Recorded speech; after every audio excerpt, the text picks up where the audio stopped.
Thank you all for coming this evening. I'm Ernie Martin, Project Manager with the Maine Department of Transportation, Project Manager for the 4 projects that we're going to talk about this evening, which are all associated with a federal raise grant that we received to pay for it, for the bulk of it. We'll talk about the funding strategies later. So out back, hopefully you had a chance to sign in. There's comment cards with self-stamped addressed envelopes, so you can take the comment card, fill it out, stick it in the envelope, and it'll come directly to me because my name's on it. There's some right-of-way guides back there that talk about the department's right-of-way process that'll be talked about here in a little bit. There's public notice that hopefully some of you received in the mail, and I understand there was a little hiccup with the other part of the mailing. It didn't have today's date on it, but the notice was correct, which was a good thing. As well as the agenda, how we're going to follow through the process tonight is on the back table as well. So what we're going to do is, once I get done doing a little bit of introductions here with the people that will be speaking, I'm going to turn it over to Steve, and Steve's going to talk a little bit about the project, maybe a little bit of history and some of the things that we're diving into with the project. With me this evening that are going to be speaking from VHB is Ethan Flynn. He's going to talk about the downtown portion as well as Cottage Street. And then also we have Jared Wickenbach with Goral Palmer. Jared's going to talk about William Oscar Emery as well as the park and ride. Then I have Brian Sanderson here with me tonight, and Brian's going to talk about the department's right-of-way process, and he'll walk down through that briefly and talk about some of the information and where you can go to look at further information after tonight as well. And then I'll come back on and we'll talk about the timeline. We'll talk about what are the next steps, where do we go from tonight. Then we'll do a Q&A thing where we'll just ask you to step up to the mic, state your name, ask a question. Same thing online, I believe. We do the same thing. If someone raises their hand, you know, we'll pick you off the Zoom and ask a question through Zoom. So with that, I'm going to turn it over to Ethan, and Ethan will take us down through the downtown portion and the Cottage Street portion.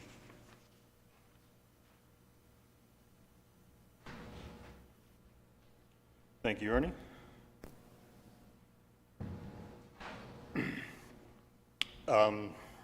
So I'm here to talk about 2 of the 4 projects we're going to talk about tonight, the downtown project and Cottage Street. And as Ernie said, Jared's going to talk about William Oscar Emery, Riverside Ave, and the park and ride. On your screen, you can see the 4 projects. I'll turn on my laser pointer here. So the downtown project is this K shape here, which is Main Street, Washington Street, and School Street. And then Cottage Street is the other project here.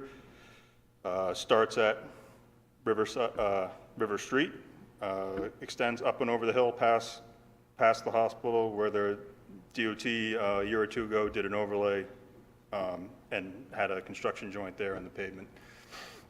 And then Jared's going to be talking about Riverside Avenue, William Oscar Emery, and also as I said, the park and ride behind Cumberland Farms.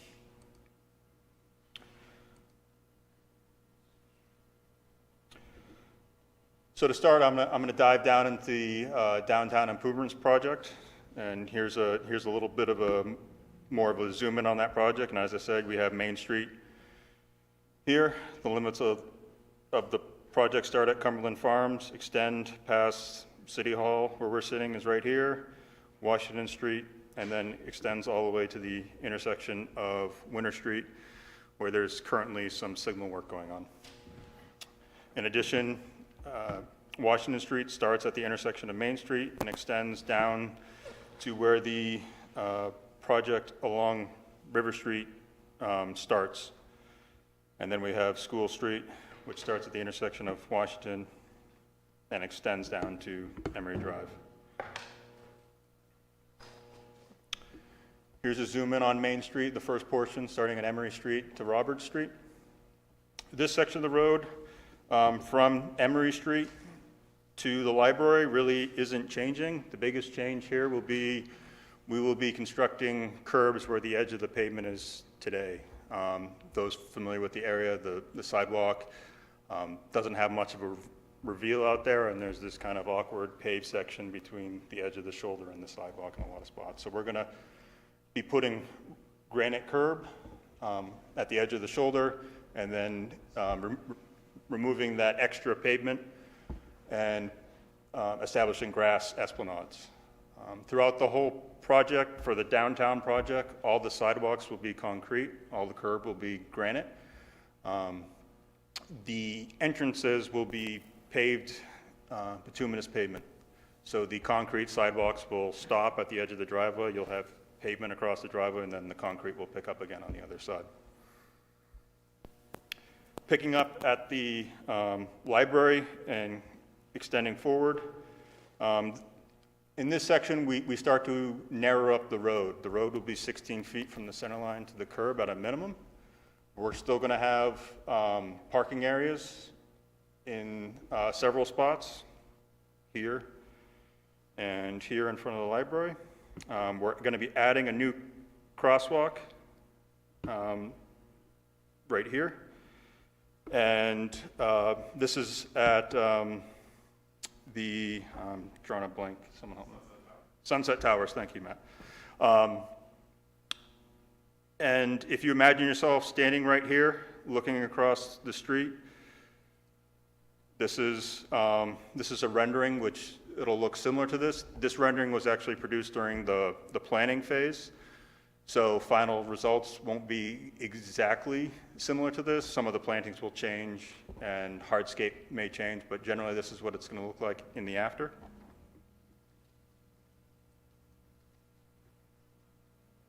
And here's the second half of Main Street from Roberts to Route 202. Again, this section from Roberts Street to the Midtown Mall parking lot is not changing drastically. We are having some bump outs here at the intersection of Washington Street, and we are also in this area just outside. City Hall's right here. This section from City Hall to the other side of Washington Street, across from the Trust Building. We are faced with some challenging sidewalk grading in that area. So what we're going to do is we're going to have the curb where you would normally have it at the edge of the parking, and then we're going to have a 3-foot bricked shelf, and then we're going to actually have another granite curb to come up to allow us to match into all those existing entrances to those commercial buildings. So we can, all those buildings that are currently ADA compliant, that a wheelchair can go right in without a step, they still will in the after. And that little 3-foot section will allow people that park in this area to be able to open their door. So it wouldn't, it's not going to be a very tall curb in one location. We're going to kind of split that up 6 inches, 3 feet over, and then come up 6 inches again. We're adding another crosswalk here at the Congregational Church. Currently, that crosswalk is in front of the bank in this location. We're sliding that over to be more in line with the path work in the Midtown Mall parking lot that happened a couple years ago.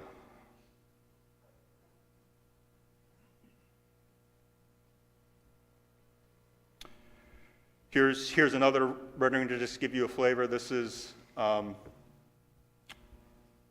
can see the Midtown Mall parking lots over here on the left. The bank and the Congregational Church would be just off screen right here.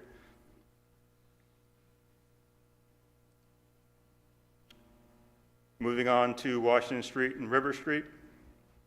In this section of Washington Street, we are removing, there's a couple right turn lanes coming into the Midtown Mall, one here and then another one here. Those will be removed as part of this project to streamline that flow. In this section here, where there's the existing right turn lane, we're adding parking spaces. And then where the other right turn lane, we're actually widening the sidewalk. We also are, again, putting in bump outs at either end of these parking areas to better define those parking spaces.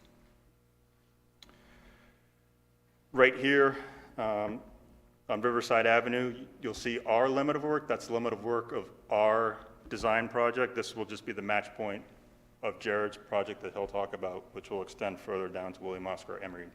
So the overall bundle of projects doesn't stop there. That's just where my design efforts stop. Here's the bridge over the Mousom River. In this location, we're actually widening the existing 6-foot sidewalk on this side of the bridge to be a 10-foot sidewalk. As part of the River Street project, there's a 10-foot path that came all the way down to the limit of their work. We're going to pick up that 10-foot path, so in the after, it's going to come all the way across the Mousom River and in front of the park, and then wrap around up Riverside Avenue, which Jared will talk about more.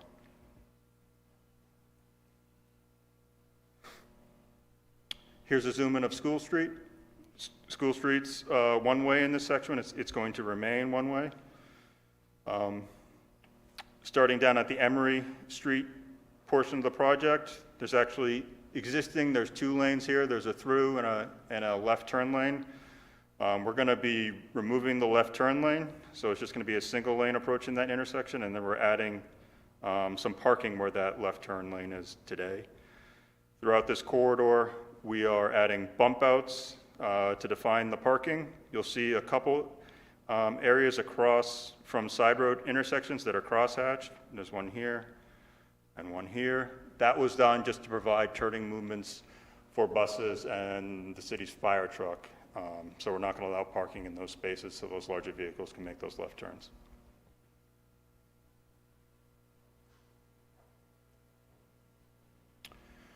Here's a zoom in on the intersections of Main Street, Washington, and School Street.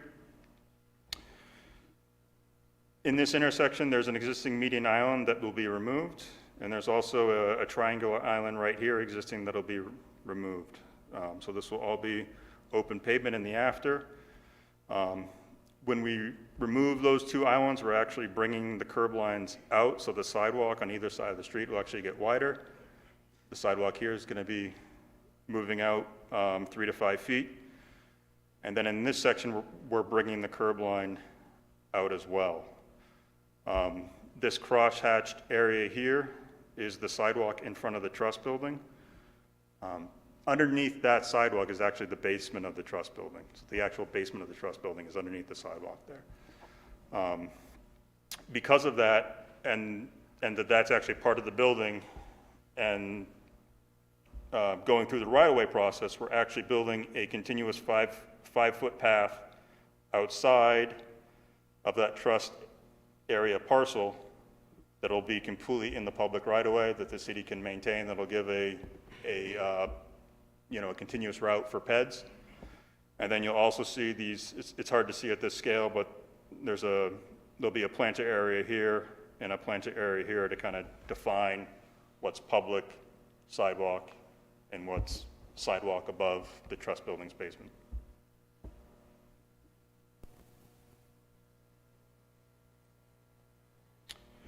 There was some recent signal work out there that'll be done. We are going to coordinate our efforts with that signal work. The mast arm may move because the sidewalk in this location is actually going to be getting wider as well. So we'll just move that signal out a little bit to get it further out into the sidewalk, further out into the roadway.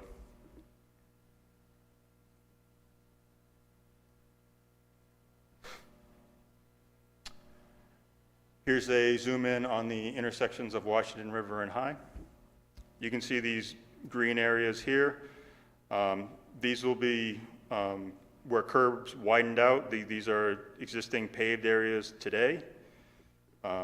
Weaver Drive is closed off to this intersection. It'll remain closed off, but we're going to bring this curb out, and we'll have a little placemaking here with landscaping and greenscape in this area.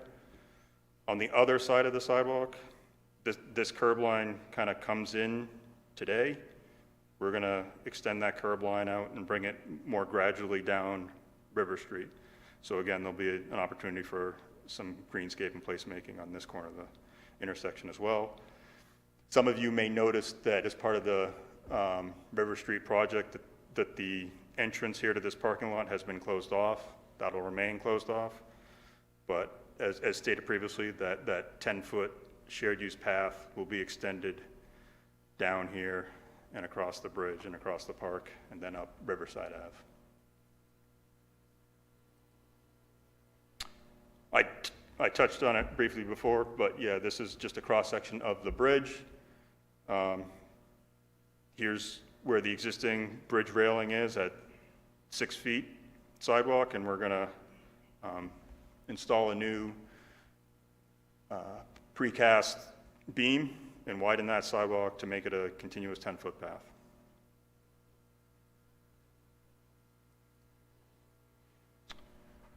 And with that, I'll move over to the Cottage Street project.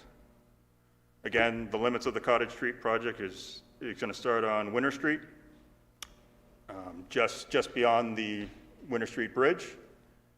It's going to cross River Street and extend down past the hospital and then coming down the hill and terminate in this area here. And here's a zoom in on the first half of the project. The roadway in this area is going to be widened to provide for a left turn. So currently there's just one inbound and outbound lane, but we're going to add a third lane to provide for left turns heading down River Street towards High Street. The roadway, once you get in the 2-lane section, is going to be 11-foot lanes, 3-foot sidewalks, 3-foot shoulders, and then reconstructed sidewalks. In this area here is where the existing retaining walls are. We've done a structural assessment of all those walls, the walls that we deemed not to be structurally sound. We're planning to replace those.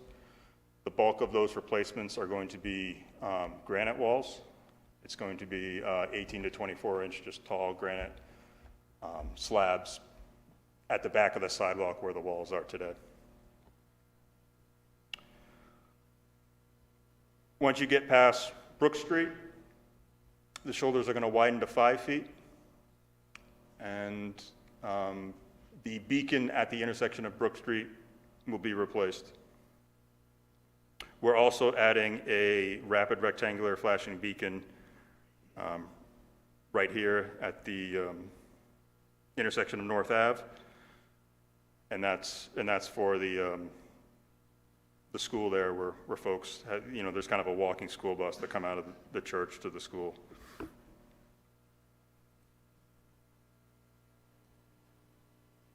Here's the second half of the project.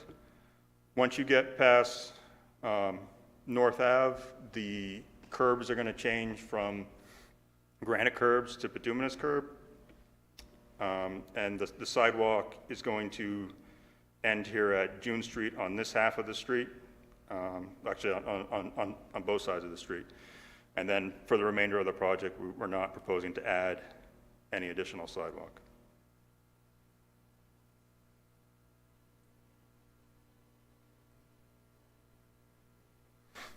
Here's a zoom in on the Winter River Cottage intersection. As I said, we're adding this additional left turn lane here to make it easier for the left turning traffic. This was another intersection that was recently had some signal updates. We're going to maintain all that existing signal head hardware and control box, but as part of this project, we're going to be putting in new mast arms. Right now, those signals are on span wires. So in the after, there'll be steel signal mast arms that signal hardware will be mounted on. And here you can see the 10-foot shared use path, part of which is constructed into the River Street project. We're going to transition into that and carry it across this intersection.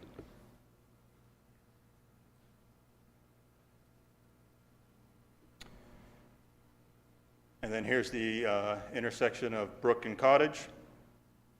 The wall in this section, corner of the intersection, will be reconstructed, and we're going to be installing a new flashing beacon at this intersection. But it's going to be a flashing beacon just like it is today, just with updated hardware. In addition to this project, we're going to be doing some drainage improvements.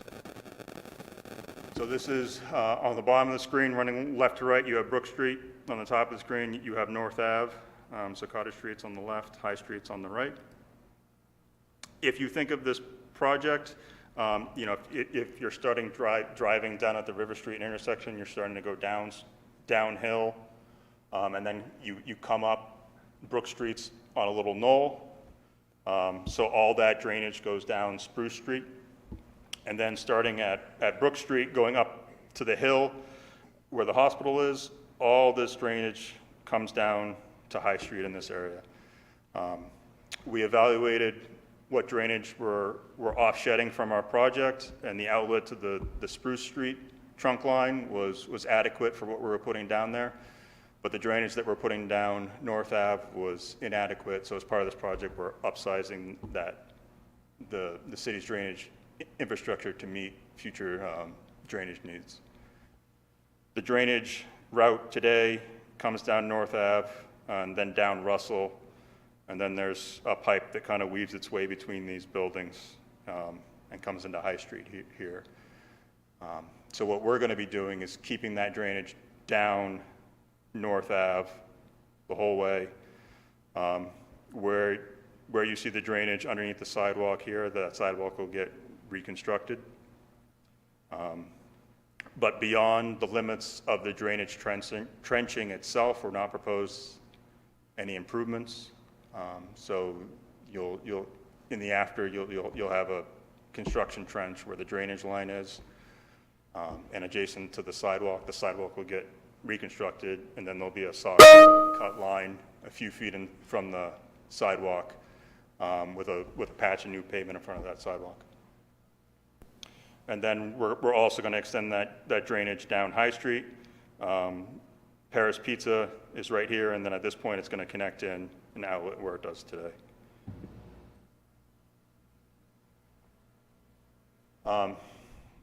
We've had some initial discussions on how these projects will be phased in terms of the construction.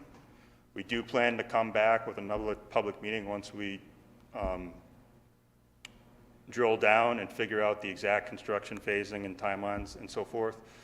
But just to give you an idea of how we're thinking the construction phasing is going to go, currently, we're thinking Cottage Street will be constructed first, and in this construction schedule, these projects are anticipated to be advertised in late 25, early 26. So when I'm saying Cottage Street is first, it's going to be starting in the spring of 26. Because of that first section of Cottage Street is very narrow with the 3-foot shoulders, sidewalk, and retaining walls, we don't anticipate that we can maintain two-way traffic by just shifting traffic over and doing roadway construction. And the traffic volumes are too high to do alternating one-way traffic where we have flaggers. It'll just get backed up. So what we're thinking of is having this be, during construction, being one way outbound to the hospital. So in case of emergency, everyone can get to the hospital. But then we're looking at finding a detour route for inbound traffic, and that would be at June Street in. We're still evaluating various detour routes, so I don't have more to provide on that. And then there's going to also be some utility work. The sewer district is planning to replace some lines on Cottage Street. And as part of that, there's a sewer manhole that's essentially right on the center line. So to do that construction, we're anticipating a short-term closure for all of Cottage Street, but we're only thinking that's going to be a day, maybe 2 at most. And then the next phase is the downtown project, which is shown in blue here. We're anticipating that for the bulk of construction, we can maintain 2 lanes of traffic by shifting traffic over to one side. There may be temporary losses of parking spaces because we're going to use the parking areas to be able to shift that traffic over. But at a certain point when we construct all those bump outs to define the parking areas and to shorten those pedestrian crossings, that's going to eat up our available curb-to-curb width. And at that point, we're thinking that it's going to be one-way roadways. We're looking at some sort of one-way circulation throughout the downtown project. And And again, we'll be back to discuss that more. And then the third phase would be Riverside Ave and William Oscar Emery shown in red, which Jared will talk about. And that would be the last phase of construction. There's also the park and ride here shown in yellow. We're thinking that's going to be done the same time as the downtown, but there's some flexibility there that park and ride could be done at various stages. And then with that, I will turn it over to Jared to talk about William Oscar Emery and Riverside Ave.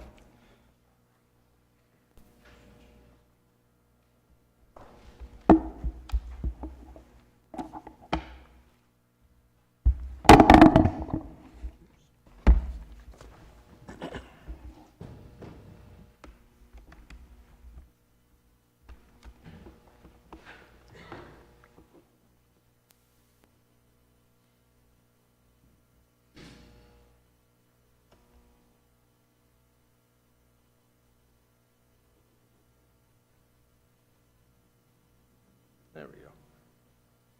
Some pause there. All right. So let me just do this.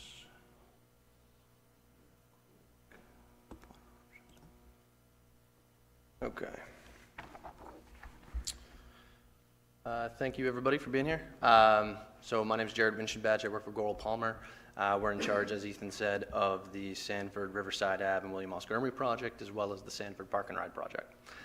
This first one I'll go through is just the William Oscar Emery and Riverside, and I'll follow up with the Park and Ride after that.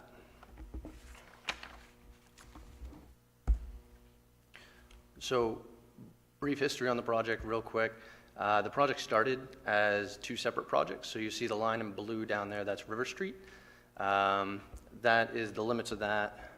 Let's see, can you see the cursor? Yes. We're looking from High Street up to Spartan Ave. This line here is what I'm referring to. So that was actually started under construction in 2023. It's wrapping up this summer. So anybody who's driven through there, you've seen it. The idea behind that was basically having that 10-foot path on the pond side for the entire limits of this project. In addition to that, the William Oscar Emery and Riverside Ave projects are meant to basically work with that project. And the intent here is to put another 10-foot path running along Riverside Ave and William Oscar Emery between the limits of Washington Street, which is going to be Ethan's project where we tie in, down to River Street. The idea is that it'll create one continuous loop. Obviously, based on Ethan's presentation, there's a couple gaps right now, just even on River Street. Cottage Street will be fixed or incorporated during the raised grant, as well as this section right here along Washington, which is from Riverside down to High. But the intent is to have one continuous loop and have all three of these roads reconstructed in a way that will make them usable for the city for long term. A couple to dive in more to this specific project. Riverside Ave runs from Washington Street up to Lincoln. William Oscar Emery picks up at Lincoln and then moves all the way down to River Street. There is a section here at the roundabout where Gowan Park ties in. The roundabout will actually go away under this project. I'll look to explain that more a little bit later. And then Front Street is actually going to wrap into Gowan Park. So the intersection itself will change some, but you can still access everything as you do now.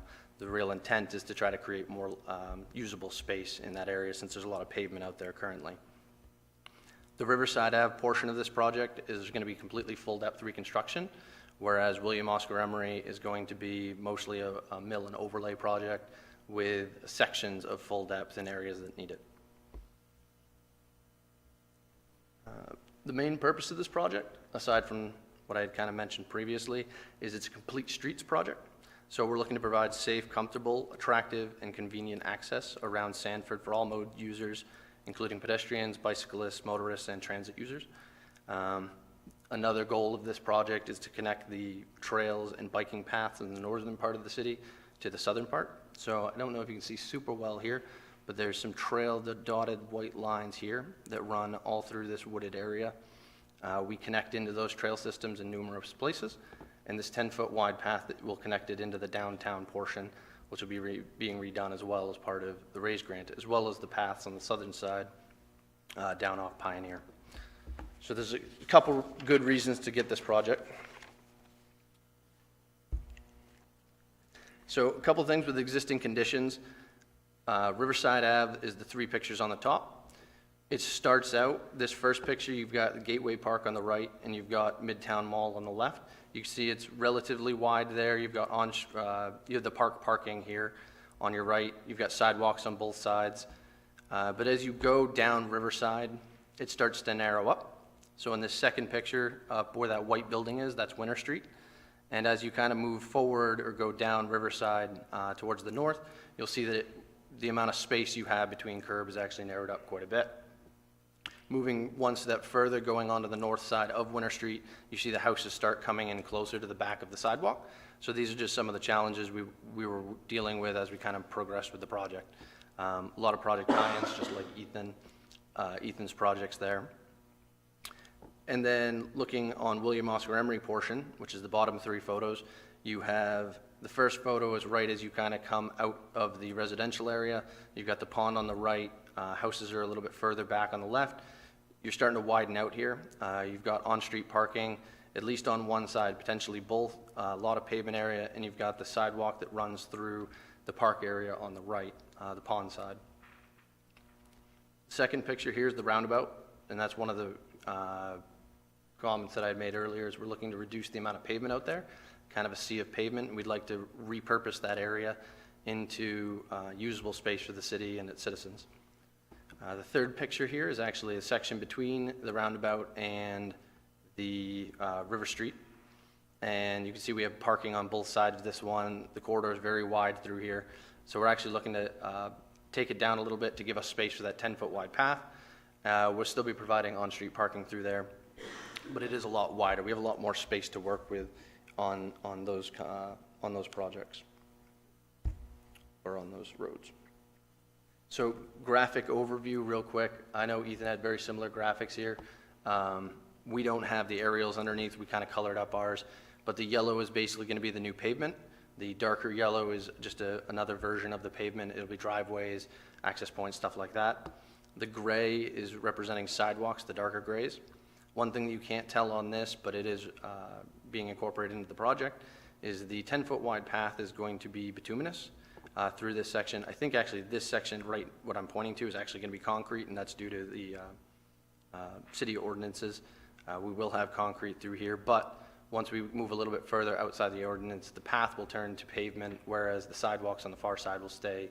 The sidewalks on the west side, so this top side here, will be concrete, whereas the 10-foot wide bituminous path on the bottom is going to be, as I mentioned, bituminous. And that's just so that if people are walking around, that's the same thing we did on River Street. And the reason for that is, as long as you're staying on pavement, you'll know that you're kind of still on that path, that loop trail. Whereas if you start getting into concrete, you're going to be venturing off it. And it's just a kind of a reminder that if people want to walk that trail, the easiest way to do it is just stay on the bituminous section. So a couple things to note with this. So starting just to kind of show the graphic here, we've got Washington Street right here. The orange is just showing existing, it's an existing roadway. What it doesn't show is that Ethan's project comes up and ties in right here. So this is the match point between our projects. Everything to the north of this will be covered under our project. You can see from basically Washington up to St. Ignatius, which is right here on the screen. We have about a 50-foot right-of-way width, so it's not too bad. It's relatively wide. With that, we're able to put a 5.5-foot sidewalk on this top side, 0 to 6. So we do have esplanades in certain areas, which we'll be able to try to landscape for beautification. And then 2 to 8-foot shoulders, depending. So you'll see on the left side here, there's no parking here, but in front of Midtown Mall, which is right on top of this, there is some on-street parking going down that hill.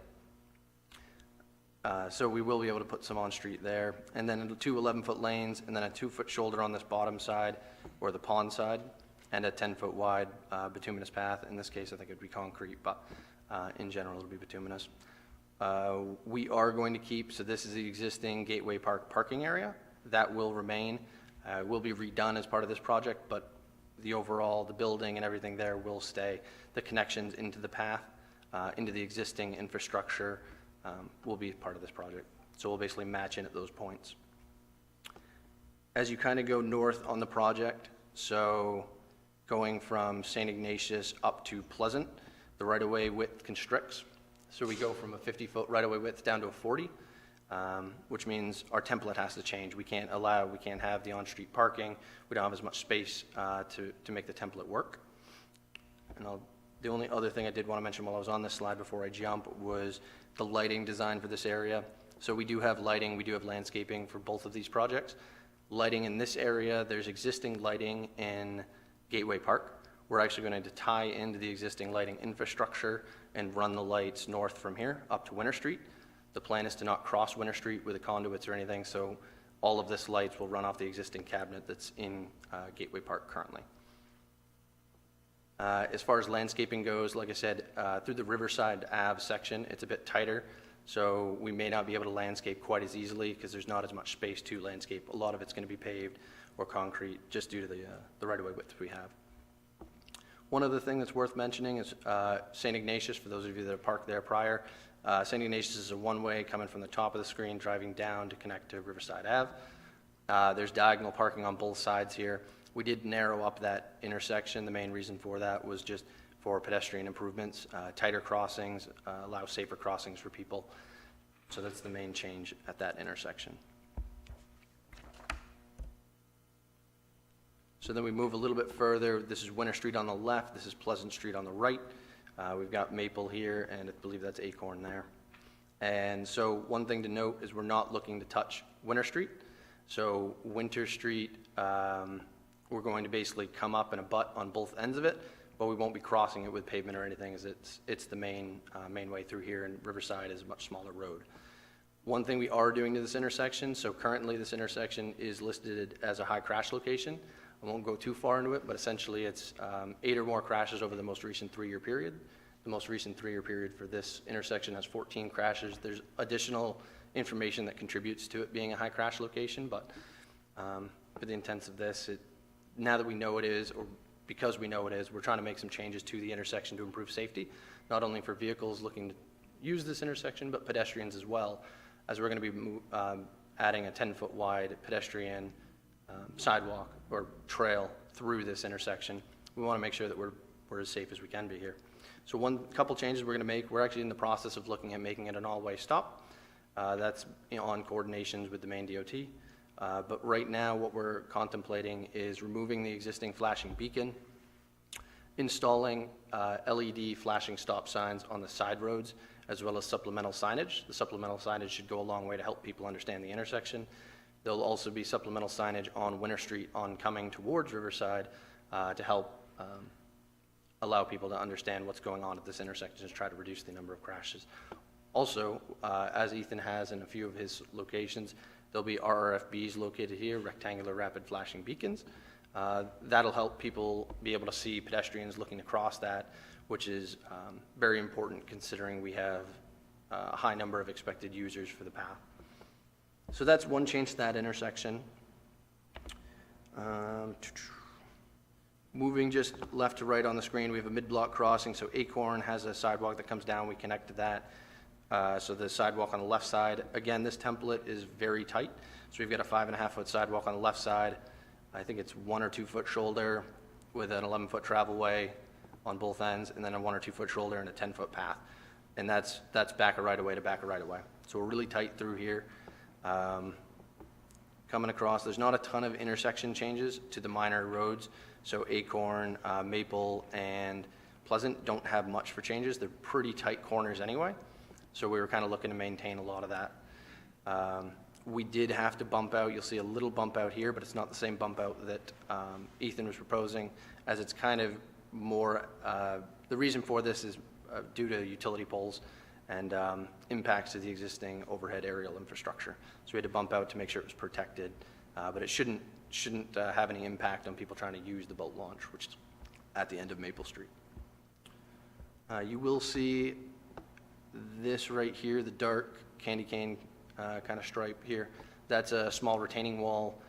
There's an existing retaining wall there. We're going to end up rebuilding that just due to impacts, and we're not able to salvage what's out there currently. I guess one other thing, since I already talked about the lighting coming up to Winter, from Winter Street all the way down to River Street, there'll be two types of poles used. There'll be a 15-foot light pole. The reason we're going with the shorter pole, the other pole is an 18-footer. The reason we're using 15-footers on River is to reduce the amount of backlight we're casting out. The 15-foot poles are a little bit shorter. They're similar to what's on River Street right now, same poles proposed. And we'll have back plates on those to prevent light shedding back onto the properties. The 18-footers are used more on William Oscar Emery, where we want to try to shine the light across the road because there isn't as much, there's sidewalks on both sides, but there's not as much ambient light going on in that area. And I'll explain that a little bit later as well.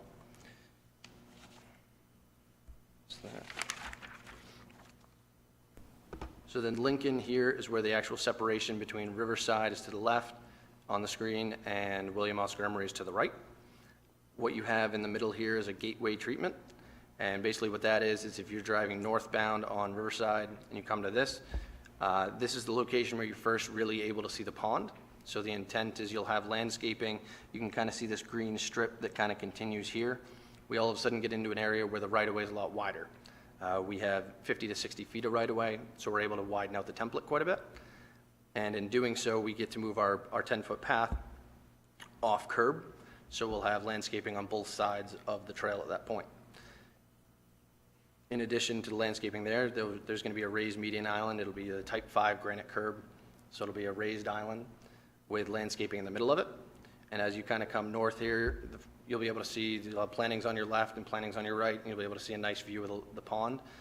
So it'll be aesthetically pleasing. It'll also serve to kind of help control speeds through the area.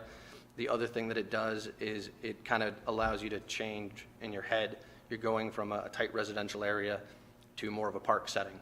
And then on the flip side of that, if you're going southbound, you're coming down towards Lincoln, and you see that island. It kind of chokes down because before you have areas where you have on-street parking on this top side, and then you kind of come down and it's narrow, and then it stays narrow from there on in. So it works kind of as a speed control through these areas as well.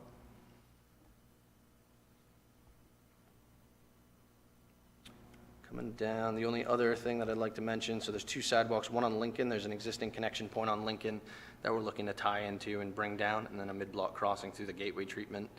And then there is a sidewalk on Summer as well that we're going to look to tie into or extend.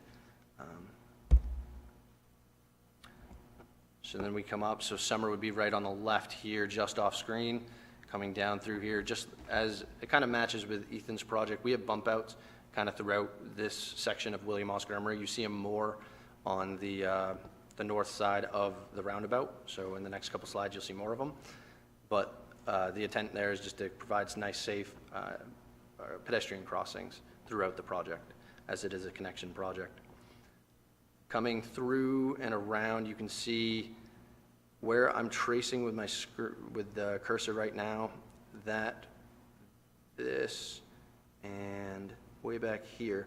Those are the old limits of the existing roundabout. So you can see that we're tightening up the intersection quite a bit.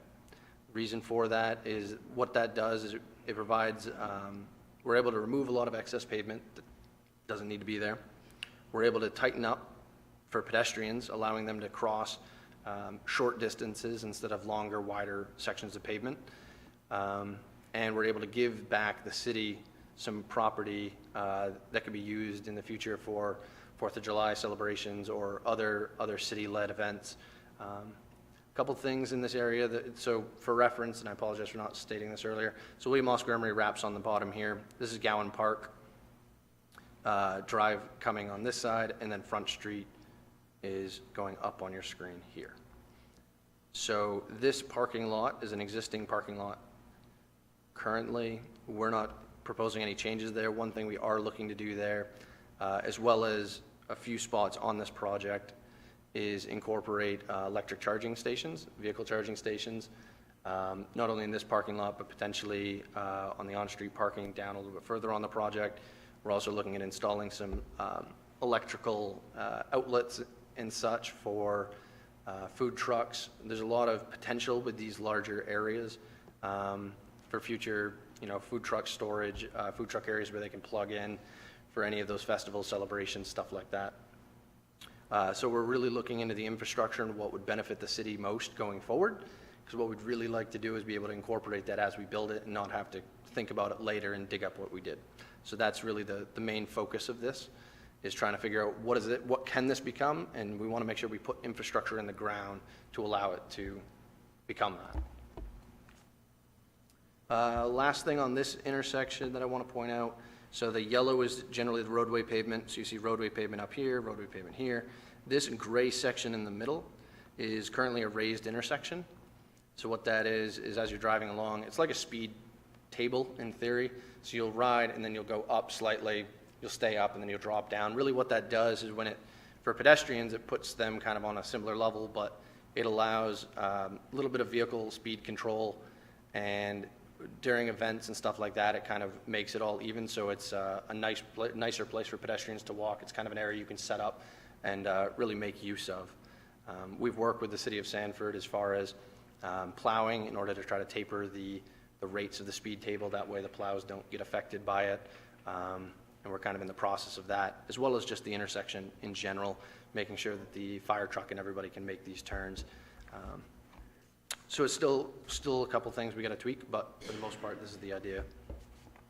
Lighting through here. This is also, I guess, a good spot to say landscaping through William Oscar Emery is going to be a lot more robust than Riverside Ave, mostly just because of all this green space. So the light green is all the area that we have to potentially landscape.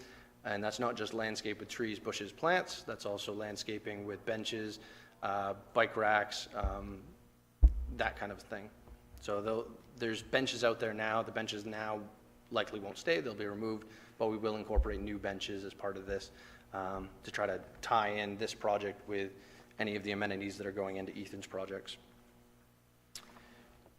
Gowan Park, I can talk about that real quick. There's not a ton going on here. The alignment for Gowan's not going to change. It's pretty much going to stay that same alignment. Really, Front Street's the one that's going to change slightly, but due to how wide the roundabout was, from a driving perspective, Front Street's not going to drive a whole lot different than it is today. It's just going to look a little bit tighter, but overall, the only difference is you don't have this extra massive pavement out here to turn onto. So overall, it'll function very similarly, but it will look a little bit different for sure. So then moving further north, there's only 2 more of these sections, and I'll try to speed through them. Big thing here that we want to point out, so there's an existing 60-inch culvert that's sitting here that connects, is it Beaver Pond? Matt, I can't remember now. Number 2 pond. Number 2 pond, yes, and then number 1 pond. Number 2 pond, I forget. So connecting the 2 ponds here, there's like I said, existing 60-inch, we're replacing it.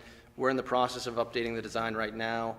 Should be done in the next week or so, and we should be looking at a concrete box culvert, roughly 13 foot in width, 5 feet in height. So it should be a bigger overall surface and a bit more structurally sound than the existing metal that's there now. So it should be a large improvement to that area. These are the bump outs that I kind of mentioned before. So you'll have on-street parking on both sides through this section, and then it'll bump out for crossings, and then you'll have on-street parking again, bump outs. So I think it's every 300 feet or something like that is where we go back with another mid-block crossing with those bump outs. Oh, I did want to say, let me back up 1 slide there, apologies. We do have connection points throughout the project, so you'll see where we go from a sidewalk on this top side, we'll connect into the existing sidewalk. This sidewalk loops to this piece, and it actually connects into a trail system up in here. So we do have connections on this top side to that, as well as existing connections to, this is actually a kayak put in here, or canoe put in, as well as on the previous slide, I didn't mention, but there's the dock for the ski team. And so we'll be paving down to that as well, making sure that we connect everything that is currently connected to. So then in this last section, a couple key things you want to point out is we have our 10-foot wide path on this bottom side here that connects all the way down to River. River has a 10-foot wide path that connects to this point, kind of terminates now. We'll make that connection as part of this project. There's also a side trail here that goes down along through the woods here and connects back up. So we'll kind of pave connections to both points on that. The nice thing about that is when you come up and connect back to that 10-foot wide path, there's a mid-block crossing here. This connection point at the top of that is the Sanford Dog Park. And then you've got a 10-foot wide connection up to this, which is another connection point into an existing trail system that's about 10 feet wide, which is the reason that for this section, we have a 10-foot wide section from the dog park to that trailhead, is mostly just due to the fact that this trailhead is 10 feet, so we wanted to make sure there was connectivity there. I think we actually have it all the way down. A couple other things, the riprap or the dotted pattern here, you can see as we kind of come through the project, there's esplanade or there's grass area in between the curb and the side, the 10-foot wide path coming up to here, and then it kind of tapers out. And then we put the sidewalk right up, or the trail right up against curb. Reason we do that is there's a lot of mature trees right in through here that we're going to try not to impact. And so by sucking it as close to the curb as we can, we'll try to reduce the impacts to the existing forested area. There is a gateway, a second gateway, so that's right at River Street right now. For those of you that have driven through here, River Street's kind of already constructed most of this area with the current ongoing stuff. We're going to tie right into that. The only overlap between the two projects is going to be this island. We're just going to need to saw cut out some of the pavement in order to install this median island, which will also be landscaped through here. There is a crossing at this intersection as well.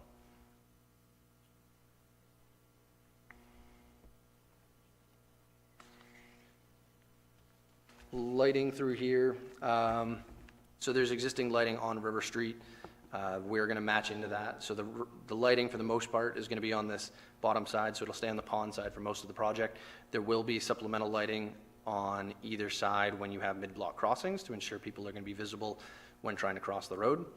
One nice thing on this section, which I'm referring to the section between the roundabout and River Street, is that there is existing overhead aerial lighting. So on the poles, there are Cobra heads, so there is existing lighting. So through here, we won't need the 18-foot poles as much. We'll be back down to 15. The 18-footers are really just from the section from Pleasant Street up to a little past the roundabout where there is no existing on-street lighting, and we want to make sure that we can shed light onto the far end sidewalk. So the sidewalk on the top side, away from the pond.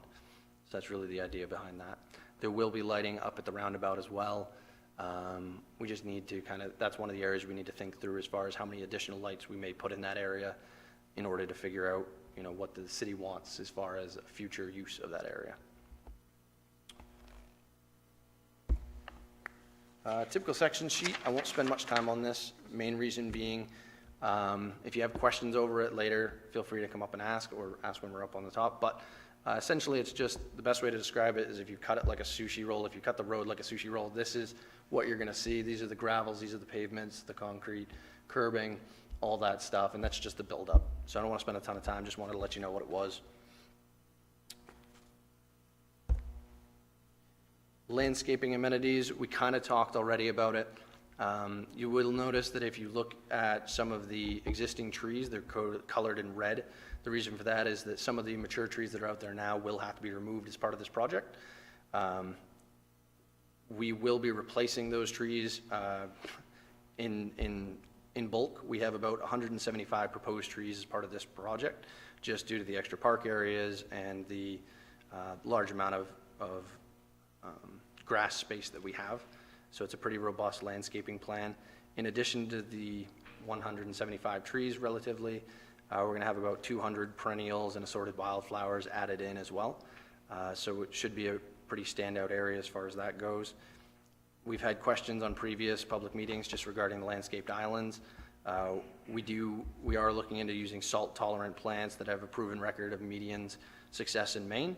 So we're working with Aceto Landscape, and they've done multiple projects throughout the state where they've put landscaped plants in the median islands, and we're looking at any plant that's survived multiple years of plowing so that we make sure that we don't have to replace anything in the near future.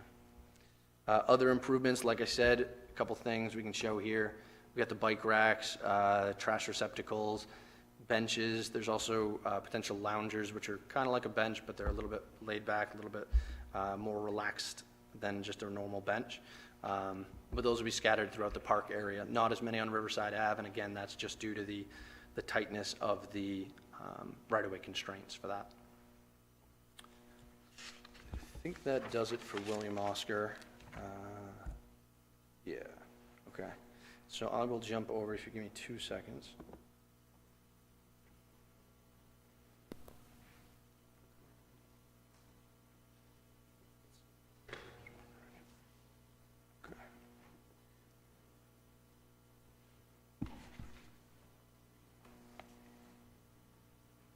Cool. So same intro, but I won't bore you with it. So with this project, as Ethan kind of alluded to, this project's sitting out a little bit further. So the other projects all touch. This one is close to the edge of the Main Street project. It's kind of at the very edge of the limits here.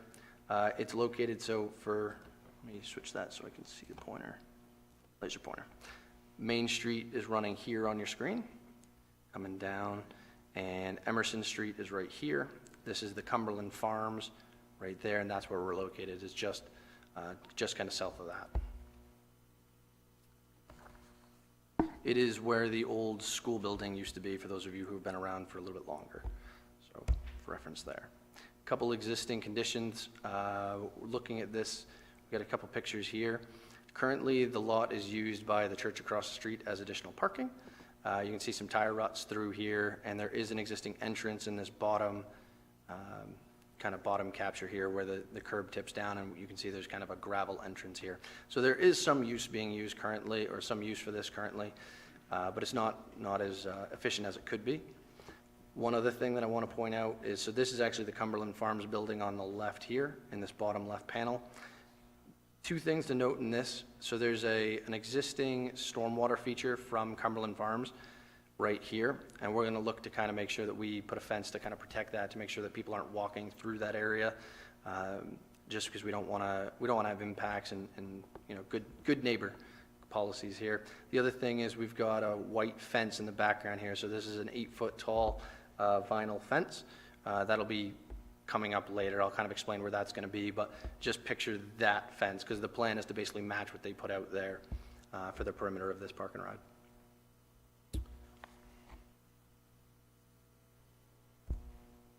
So again, the graphics are very similar to Ethan's at this point. We're sitting on an aerial, so we didn't need to color anything else. Couple things to note here. So again, the yellow is going to be just the pavement. The light green is going to be like grassed area, disturbed area that we need to reseed and mulch and all that. We do have concrete, we have sidewalk through this section. It is going to be concrete, but the gray is just representing sidewalk in general. So there's going to be 2 connection points to this. There's an existing, so Emerson Street is up at the top, Main Street is off on your right. Cumberland Farms is obviously this large facility right there. So with this, we have 2 connection points to the existing pedestrian infrastructure. On Emerson Street, on the north side, there's an existing sidewalk that connects Main down to Shawmut. On the south side, there is a connection from Shawmut up to this driveway. We're going to connect to that with our project and basically connect us to this mid-block crossing that will cross us over to the complete sidewalk on Emerson. So that's kind of the idea there as far as existing pedestrian connectivity. The purpose of the project, and I skipped around a little bit here. Purpose of the project, provide short-term parking for bus and transit services. We're looking to provide also locations for electric vehicle charging stations. So that's kind of been a big push from the state moving on these projects. So we're looking to add a few of those to this as well. This parking lot has 85, or proposes 85 total parking spaces. 80 of those parking spaces will be short-term parking stalls, 5 of which will be handicap accessible. There will be additional 5, so this area that I'm kind of circling here, those are the short-term parking. Then there's going to be 5 additional spots, which are up here, which are going to be the electric vehicle charging stations. Of those 5, 1 of those will be handicap accessible as well. In addition to the parking stalls, we're going to be providing a bus shelter. We've been in coordination with the York County Community Action Corporation, the YCCAC, as far as installing a bus shelter at this location. or for any transit users that are going to be using this area. It's located close to the ADA spots, just to try to reduce how people would access this. There's no curb on the front of this, so anybody who parks here can just walk right onto the sidewalk and then get up to this bus station without having to step over anything. So it is completely ADA accessible through that portion of it. So as kind of mentioned before, we've got sidewalks on the two sections, so the north section and the west section. They're going to be 6-foot wide sections on both of these. The only part that's going to be a little bit wider is right in front of the electric vehicle charging stations, and that's just to accommodate the fact that the chargers are a little bit wider, and so we want to make sure we have enough space for clearance and all that. Site access to the park and ride facility, there's going to be 2 entrances. So there's one right off Emerson here. This is a 2-way or entrance and an exit. And then you have this, which is kind of hard to see on this graphic. There's a double dotted purple line that kind of curves as I'm trying to trace over it here. And that's actually an existing easement through the Cumberland Farms property to access a second entrance. So we don't have access to the entire parcel, but we are able to make use of this route to try to help with buses making the turns and any transit provider that's coming through here. A couple other things to note through here. So the right-of-way for this lot actually comes down. It's kind of boot-shaped, so tracing it like that. And in this boot area, it's pretty much wooded from this section, which is the right-of-way line, in to about a diagonal line crossing like this. It's a relatively wooded area right now. We are going to have to clear some trees away in order to construct this.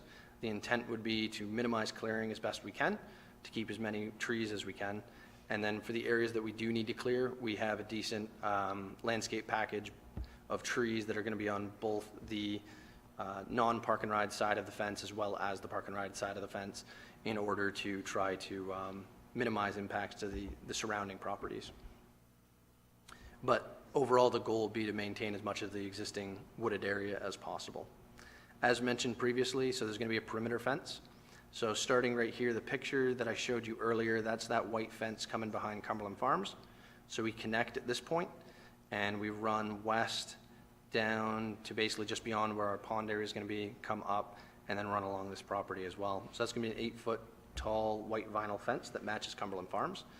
The only section of fence that will be different is this short section from here, riding north up to here. And the main reason is this is that stormwater pond that I had kind of alluded to earlier. This is just going to be a cedar rail fence. The reason for that is it's not so much that we want to stop people from like looking in or seeing anything. It's mostly we just want to make sure people don't cross across their stormwater feature and create a path through that in order to get to Cumberland Farms. We really want to force them up to walk into the pavement and then come down. So that's the main thing there, is just to keep people out of this area because it is important to the Cumberland Farms property.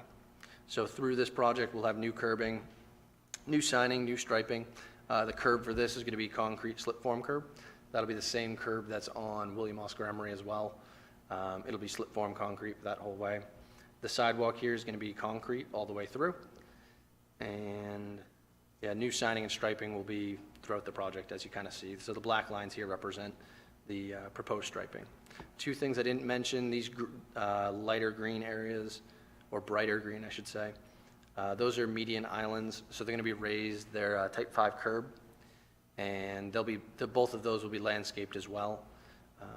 So there will be some landscaping within the project, or within the parking lot itself.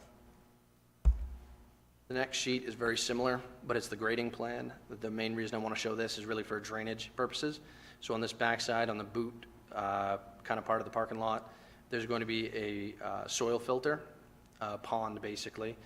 So it'll fill up with water. The water will percolate down, get into these black pipes here, run into our structure, and then you see this black line that's kind of running across the parking lot. That's going to be, our drainage is going to run into a manhole on Emerson Street and then connect to an existing facility that goes down Emerson onto Shawmut and then over to West Elm where the outlet pipe is. So the idea is to treat water on site. We're not looking to shed water off onto the neighbor's property. That's exactly what we're trying to avoid. So the intent is to make all of the water kind of stay within the site, and if it can't, then we're going to ship it down to West Elm. The other thing in this top corner, there's a biofilter here as well.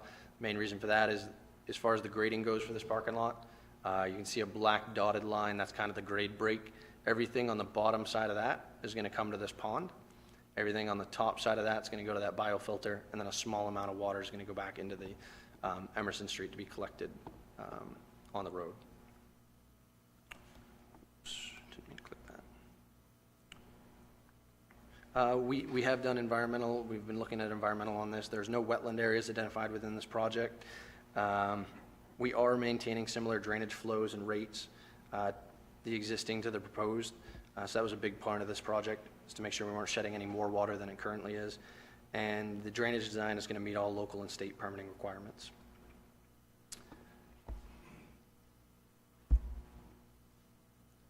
Again, typical sections, not going to spend much time. It's the same thing as before, it's just showing the buildup. So we've got full depth gravel, we have pavement, you've got curb, which is the black angled things. So it's just kind of showing the overall template. We can get into more of it later if you want, but it's not worth spending time right now. Landscaping amenities, so again, this one has a decently robust landscaping package. The intent of this is to really try to, because we have to cut trees in order to put this parking lot in, we're really trying to reintroduce as many trees as we can. So we have, you can see on this graphic, you see that black line with the dots on it, that's the proposed fence.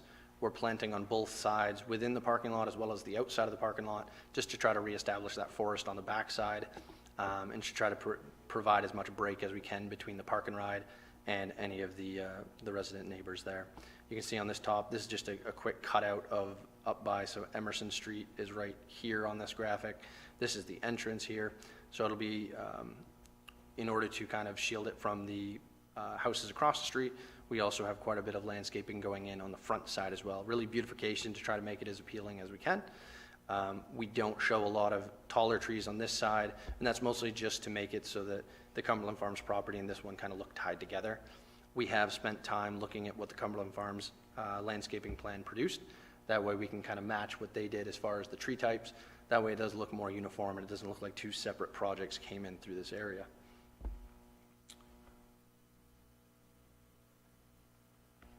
Through this, I guess just giving you a couple numbers, looking to do about 16 trees, about 20 shrubs, and right around 900 perennials, wildflowers, that kind of thing. So there will be quite a bit of landscaping going into this. There are no benches or trash receptacles, anything associated with this project. That's more the William Oscar Emery project.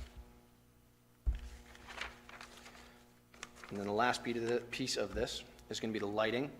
So lighting for this project, we're looking, this graphic here is good because it just kind of gives you an idea.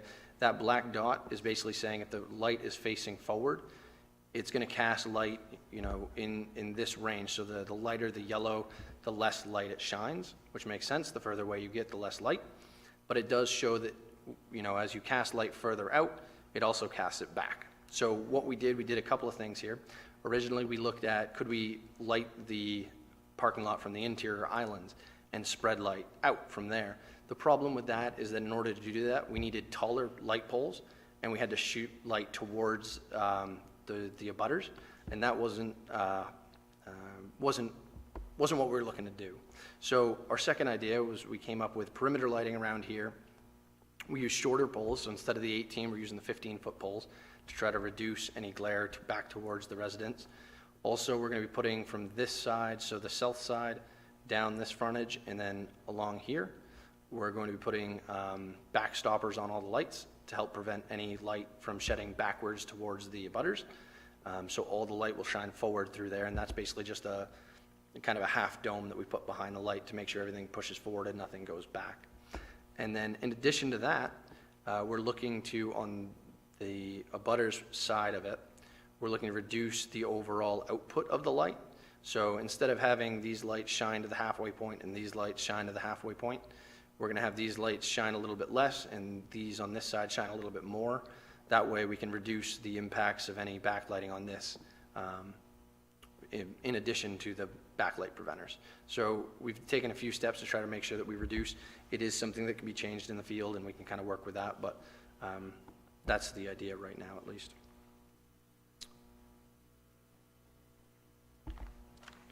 So I think that's all I have for you. I think Ethan is the next one coming on your I know it's Brian, but is it your laptop, I think?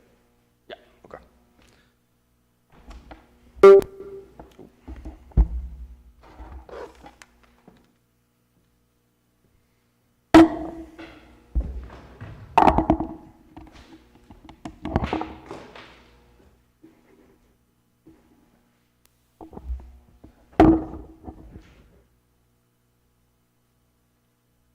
Okay, with that, I'm going to turn it over to Brian Sanderson, our Senior Right-of-Way Property Officer at DOT. He's going to walk us down through the right-of-way, process that'll go from tonight moving forward. So I'll turn it over to Brian.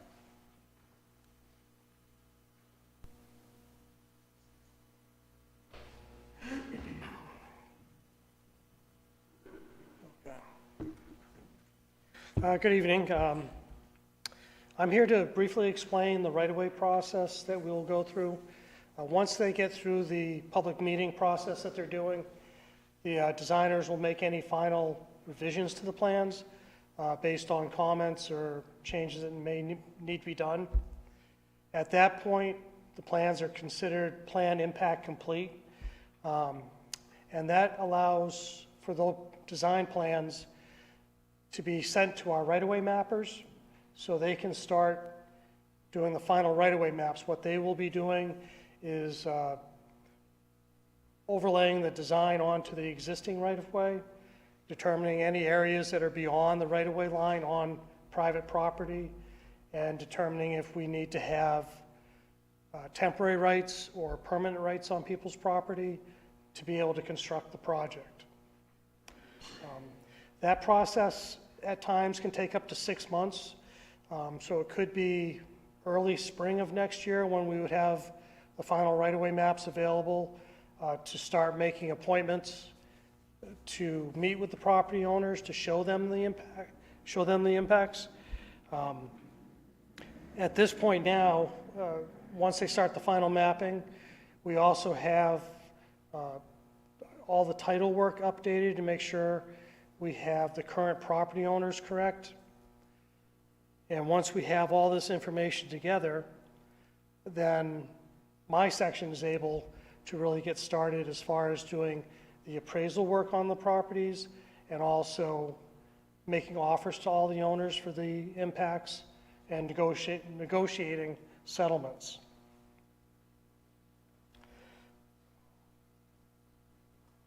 So approximately early spring is when I'm required to send out a letter to all the impacted property owners, and it will explain that you are indeed going to be impacted, and that shortly after that time an appraiser will be contacting you to see if you would like to be on site while they're doing their site inspections.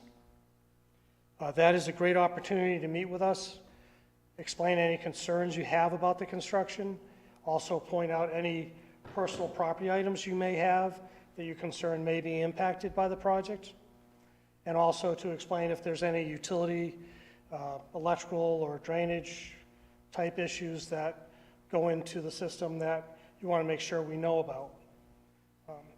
The right-of-way process is really one-on-one. We try to meet with each of the owners in person during the appraisal process, and definitely when we're going to be making offers, the preference is to meet with everyone in person. If that is not something that can be done, we can also mail out the offers and discuss it over the phone or online.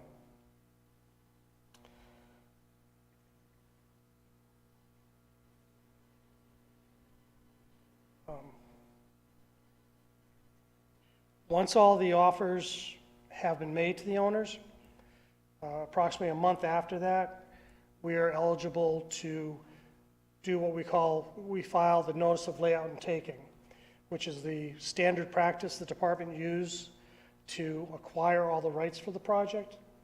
The notice of layout and taking is filed with the county registry, and once that is filed, we have acquired all the rights needed to construct the project. Not all the property owners will be settled with us at that point, But even after that point, owners are able to negotiate with us to come to a settlement.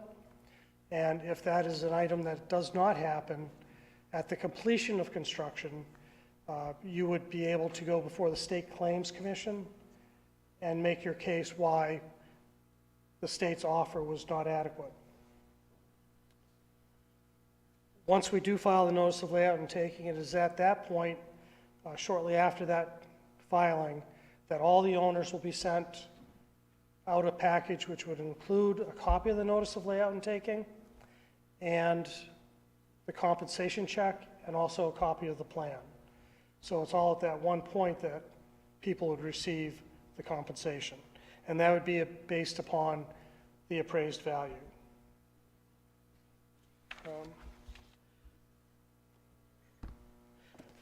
Out at the table at the entrance, there are also some of these pamphlets available for you to take, and that explains in more detail the process I just went through.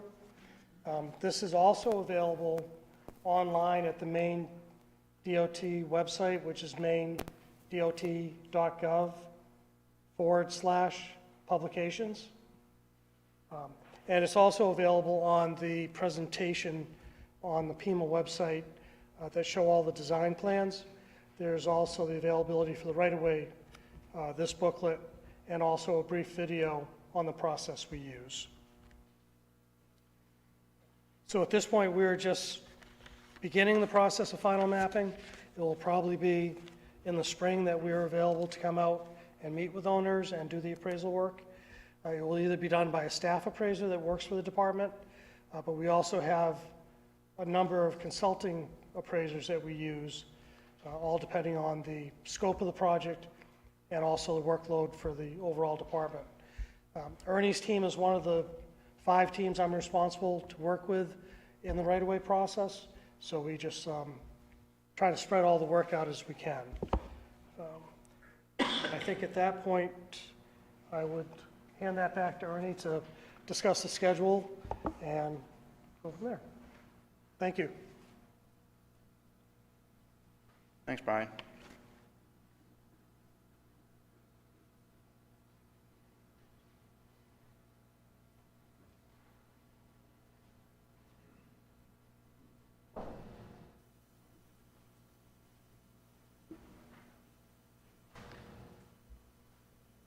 Ben, are you able to pull up the PowerPoint? Okay.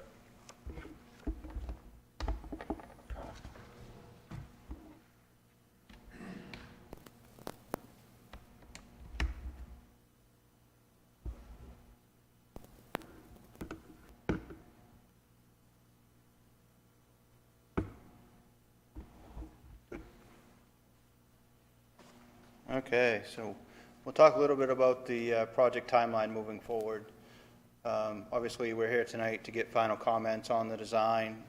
As Brian mentioned, we're kind of at that stage of plan impact complete. What that means is the extent of the design has been determined. You know, we're locked in at that outer limit. So as Brian mentioned, the right-of-way mapper can start doing that final mapping and get that ready for Brian's appraisals to go out. Appraisers to go out and meet each property owner and then come back, do the valuations that they'll be going through, and then relay that to a negotiating team that Brian mentioned, and they'll start making appointments with you to come sit down with you and go over the impacts, and it's just going to be directly related to your parcel, not the whole project. So it'll be a one-on-one related to your impacts only. I would like to say, you know, a big shout out to the city of Sanford. You know, everybody's been extraordinary well from top to bottom. Steve's been in the trenches working with us, and Matt have been right there with us, and all the utilities. I can't speak more highly of the utilities that you have working for the city. They've been right there with us. We've had many meetings. I think the last time we were here was pretty much 2 years ago with that preliminary public meeting, and since then, I can't tell you how many meetings, coordination efforts that have taken place to get this project going and get it to the point we are now. It's real easy, right? This is a real easy project. You know, when you're talking this type of project, there's a lot of stakeholders involved, And we're talking about property owners too. I think we're well over 250, Brian, or right around that. I think overall property owners that are involved within all 4 of these project limits. That's a huge amount, especially when you're talking the process Brian's laying out and making that coordination effort work individually.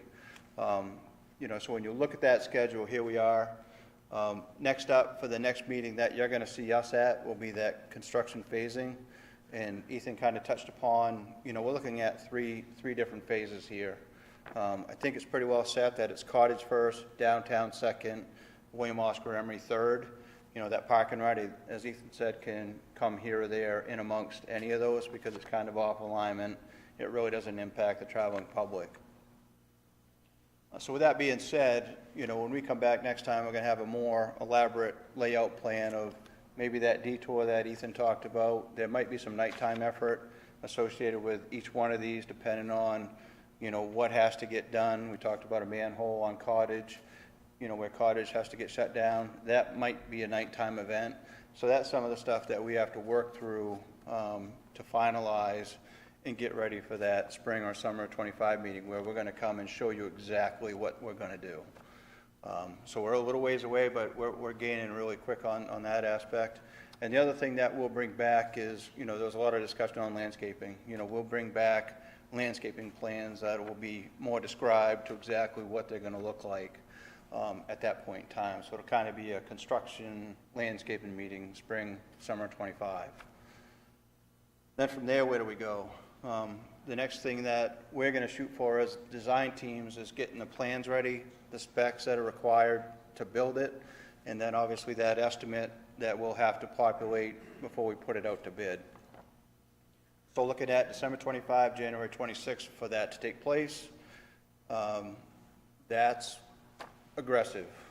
So if it's after that, don't hold me accountable, because like we got 250 plus property owners that we have to navigate and work through and explain all that to. So that takes Brian and his team a little more time. That make you feel better? A little bit. So any time that we can get will be valuable on that end. And part of the raise grant globally, when we get a raise grant, there's a time limit. You have 3 years from the initiation of the acceptance of that raise grant to deliver it. So we physically have to deliver this no later than September of 26. But so right now we've kind of pushed it a little bit earlier, and I'm still kind of hopeful that we can meet that. So bid openings will happen, basically, early 26. So bid award usually takes 30 plus days once we get the apparent low bidder, work through the award process, contractor has to supply us some documents in order so we can award it. So you're looking at February, March of 26 to get that all solidified. Looking at March, April of 26 to construction begin. So from that standpoint, we're kind of right now, the outlook is 1 year of construction per section. So a year for Cottage, year for Downtown, and a year for William Oscar Emery. And probably we're going to bump into that 2029 to do the finish work, whether it's the landscaping or finished pavement or the cleanup that's going to be required to get this accomplished.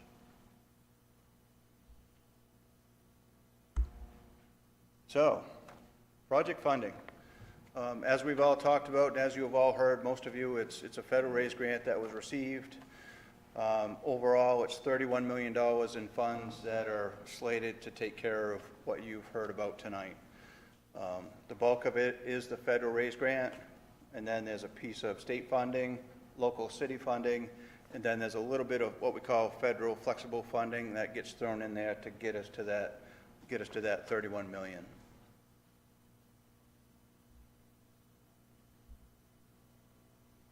So with that, what I'm going to do is I'd like to do the Q&A session. So if you have a question internally, raise your hand and come up onto the mic and just state your name and ask your question, and we'll try to address it as best we can. And then once we get done the internal one, Ben will turn it over to the people out in Zoom world, right? Thumbs up. Okay, so with that, I'll turn it to internal people.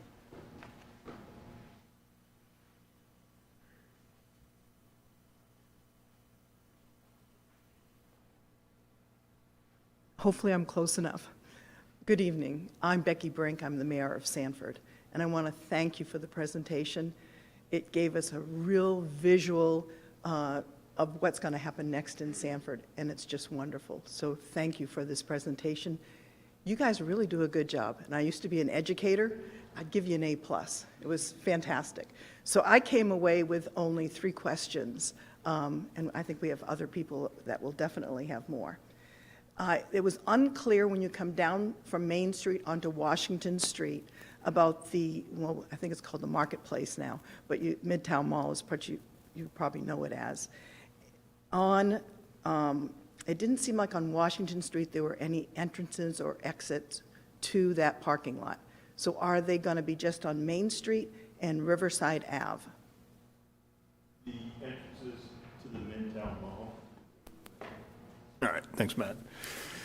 The entrances to the Midtown Mall aren't changing from what they are today. The only change is on Washington Street, we're getting rid of the right turn lanes into the Midtown Mall. Okay, so it's just the turn. But you'll still be able to make a right in, you just won't have a dedicated lane to do so. All right, thank you. Yep. I appreciate that. The other, and knowing making budgets and stuff, I was a little concerned about the number of new plantings. And you're probably very experienced with this, but usually when you do new plantings, you need to water a lot. So are these, do you already know that the plantings that you will do can sustain without having a ton of people going around watering? Or is this something we're going to have to put in our future budget? Yeah, I'll answer that, Ethan. I mean, a lot of the plants, once they're planted, there's a warranty period on a lot of the plantings. So there's a warranty period, so like when the project's done and we get real dry weather, then probably you're gonna see the landscaping company that did the design probably out there watering it, or the contractor's required to water it. Then after that, the city would be required to maintain those plantings. Okay, thank you. So you got a project, Matt.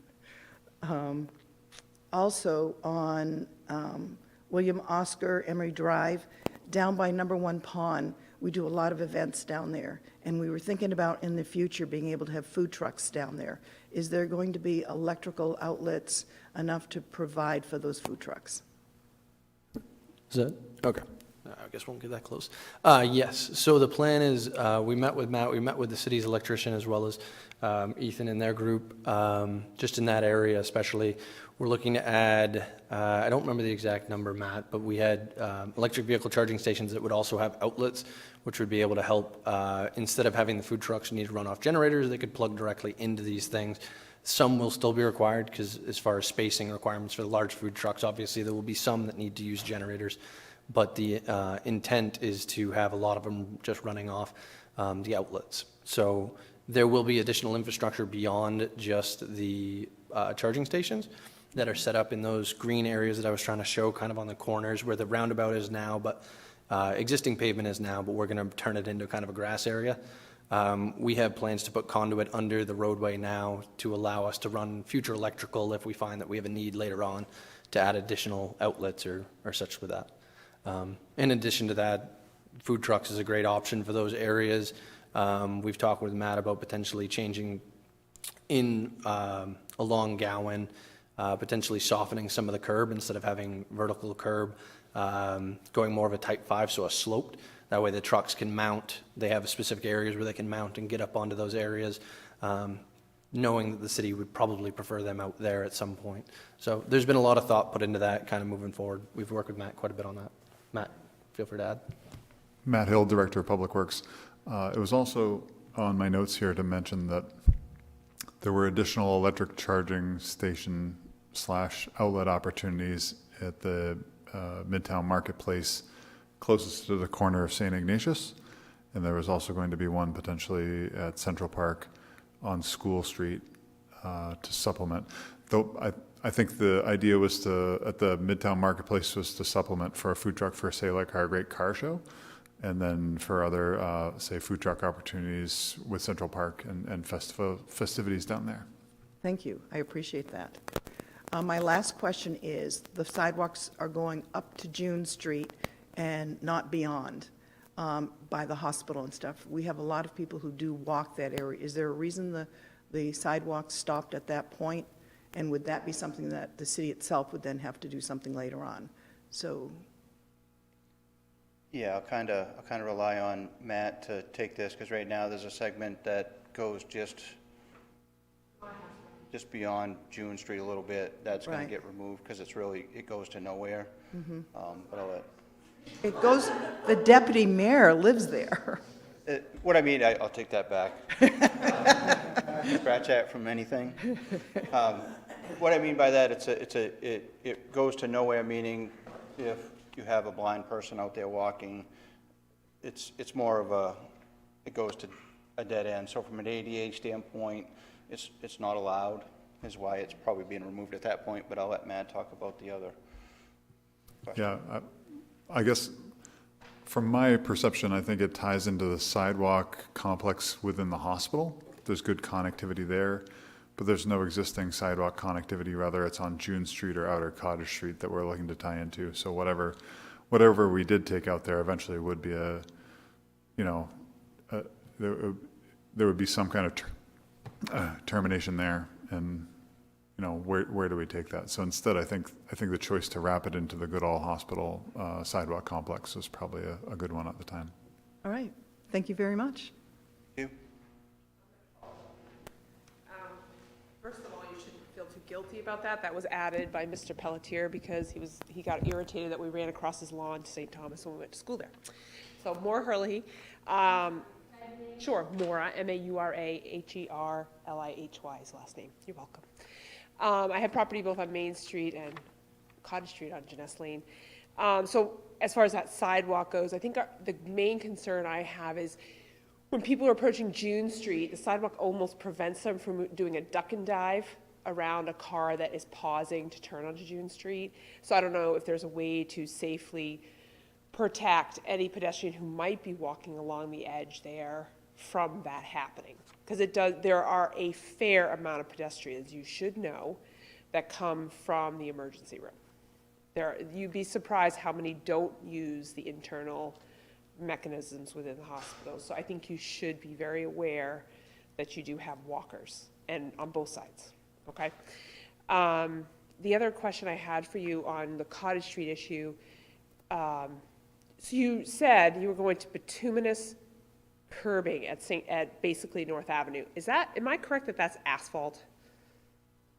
Or are we talking, he said that, and I was thinking, I could see switching to concrete slipstream, but to go straight to asphalt, it's a harsh change for only 2 blocks left, or less than 2 blocks, of what's a gateway for the community. And I'm talking mostly the curb. Correct, yes, I did state that, and it would be pavement curb, but we can look at slip form. Yeah, I think of it, again, this is a gateway into our community. It's beautiful concrete now. I like concrete better. I hate asphalt curbing more than I hate the asphalt sidewalk. I don't think it ages well, I guess, is what I'm saying. So that's just a thought, if that could be changed. You're 2 blocks away. Yeah, just related to the slip form concrete, I did kind of whisper in Matt's ear. A lot of communities are going to the slip form. The only problem that they're seeing right now is because of the salt additive during the winter months. It eats away at it, so that it has to be treated.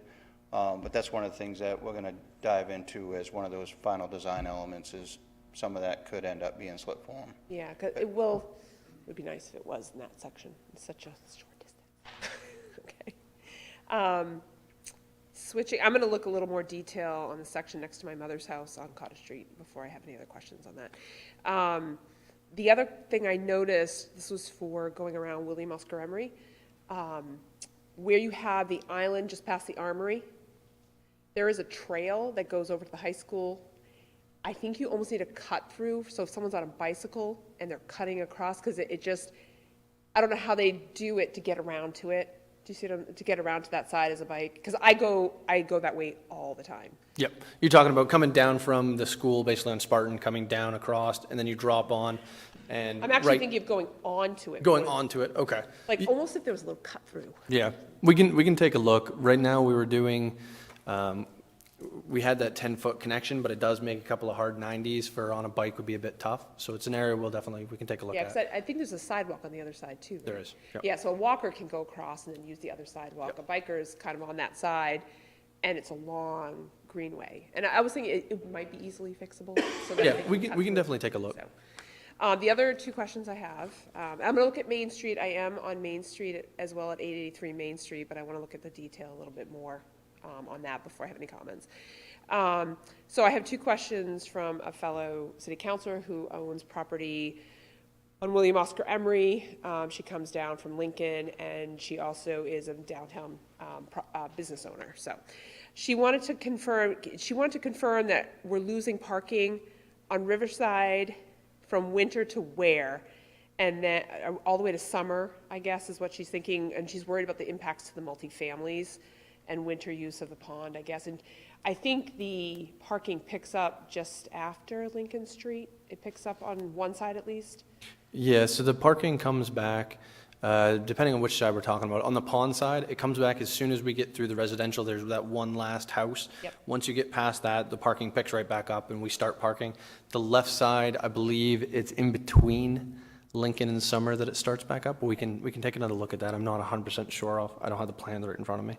But so is the question as far as which is it between Lincoln and Summer? That's the No, I think she's thinking, I think all of us are thinking all those people who park on Riverside, especially from winter from winter up to there. up to Lincoln essentially. Yep. What happens? I mean, Yeah. that's a lot of multifamilies there. So that was Yep. a question that she had, and I don't know if you can answer now or if you're looking at it at all. Yeah. Bad guy, if you want me to. Because I think they're going to still park on the street, which is going to Yeah, try to still park on the street. This comes up in all these urban-type projects, you know, where it's an unbuilt, really, section of road, and we're trying to address the drainage, and curb lines go in, curb lines go out. The problem is like we have to build the highway to a standard. You know, like if you think about like the downtown area, and I don't really know what the net loss of on-street parking with all these projects are, but I'm guessing it's a little bit. And part of that equation is the whole ADA compliancy. You know, you're trying to make it better for ped safety and crossings. So everywhere there's a crosswalk, you pretty much take up 3 or 4 parking spots that could have been there just because of that required offset. You know, not that Matt or his crew does it, but a lot of times when these projects get built or something gets reconstructed, they'll go out and paint it incorrectly. So it gives the false, not that he's doing it, or has done it. I have someone in the West Side Village who painted her spot in when she thought that you had missed it. But so a lot of times it just comes down to the standards and the offsets that are required Yeah. is why that loss of parking. You know, kind of like the statement is like we're taking that state right away back for highway purposes. You know, so that's probably the bad statement and all that we need it for highway purposes. So probably that assumed personal parking is probably going to get removed. I figured that was going to be your answer. And her second question, Matt can probably connect with this. The light poles, you know how we put plugs on them on River? Is it going to be the same thing around the pond? That we're going to have that ability, I think it was to plug in stuff high up, am I right? As opposed to low down. Yeah, That's going to be an option. the city leadership directed that we put on the light poles, plugs for future decorative purposes, which weren't specified at the time, to be determined. So this will continue. We haven't talked about that specifically because the fixture types are up in the air. Okay. We can try to, we have a downtown lighting district in the technical manual, but it's hard to say in 4 years what light fixtures are even going to be available. So it's difficult. I think the city's local directive at this point is black finish pedestrian lighting poles that are decorative somehow, but beyond that, it's not very specific. I think we're going to try to get as close as we can to what we have on River Street, but we just really can't make any guarantees. So if it's something that the city council wants to continue the effort on, we can basically give that directive, and then when there's assuming there's going to be a cost associated with the difference between one versus the other, we can have that discussion. Is that going to be a possibility? Well, some of that discussion, I think, and what on my list of things to discuss tonight, The Riverside and William Oscar Emery portion of the project, as well as the Park and Ride portion of the project, are set to come in front of the planning board for advice purposes, basically, to be, commented on for design standards, local design standards. The results of that meeting are essentially non-binding because it is a federal and state project, but, Maine DOT has always been able to listen and try to take those things into consideration. So we're going to do what we can within the limits of our budget, I'm sure. If I could just touch on your previous question about ADA on Riverside Ave, I just wanted to also note that many of those side streets that come down onto Riverside Ave from the hill are actually not ADA compliant.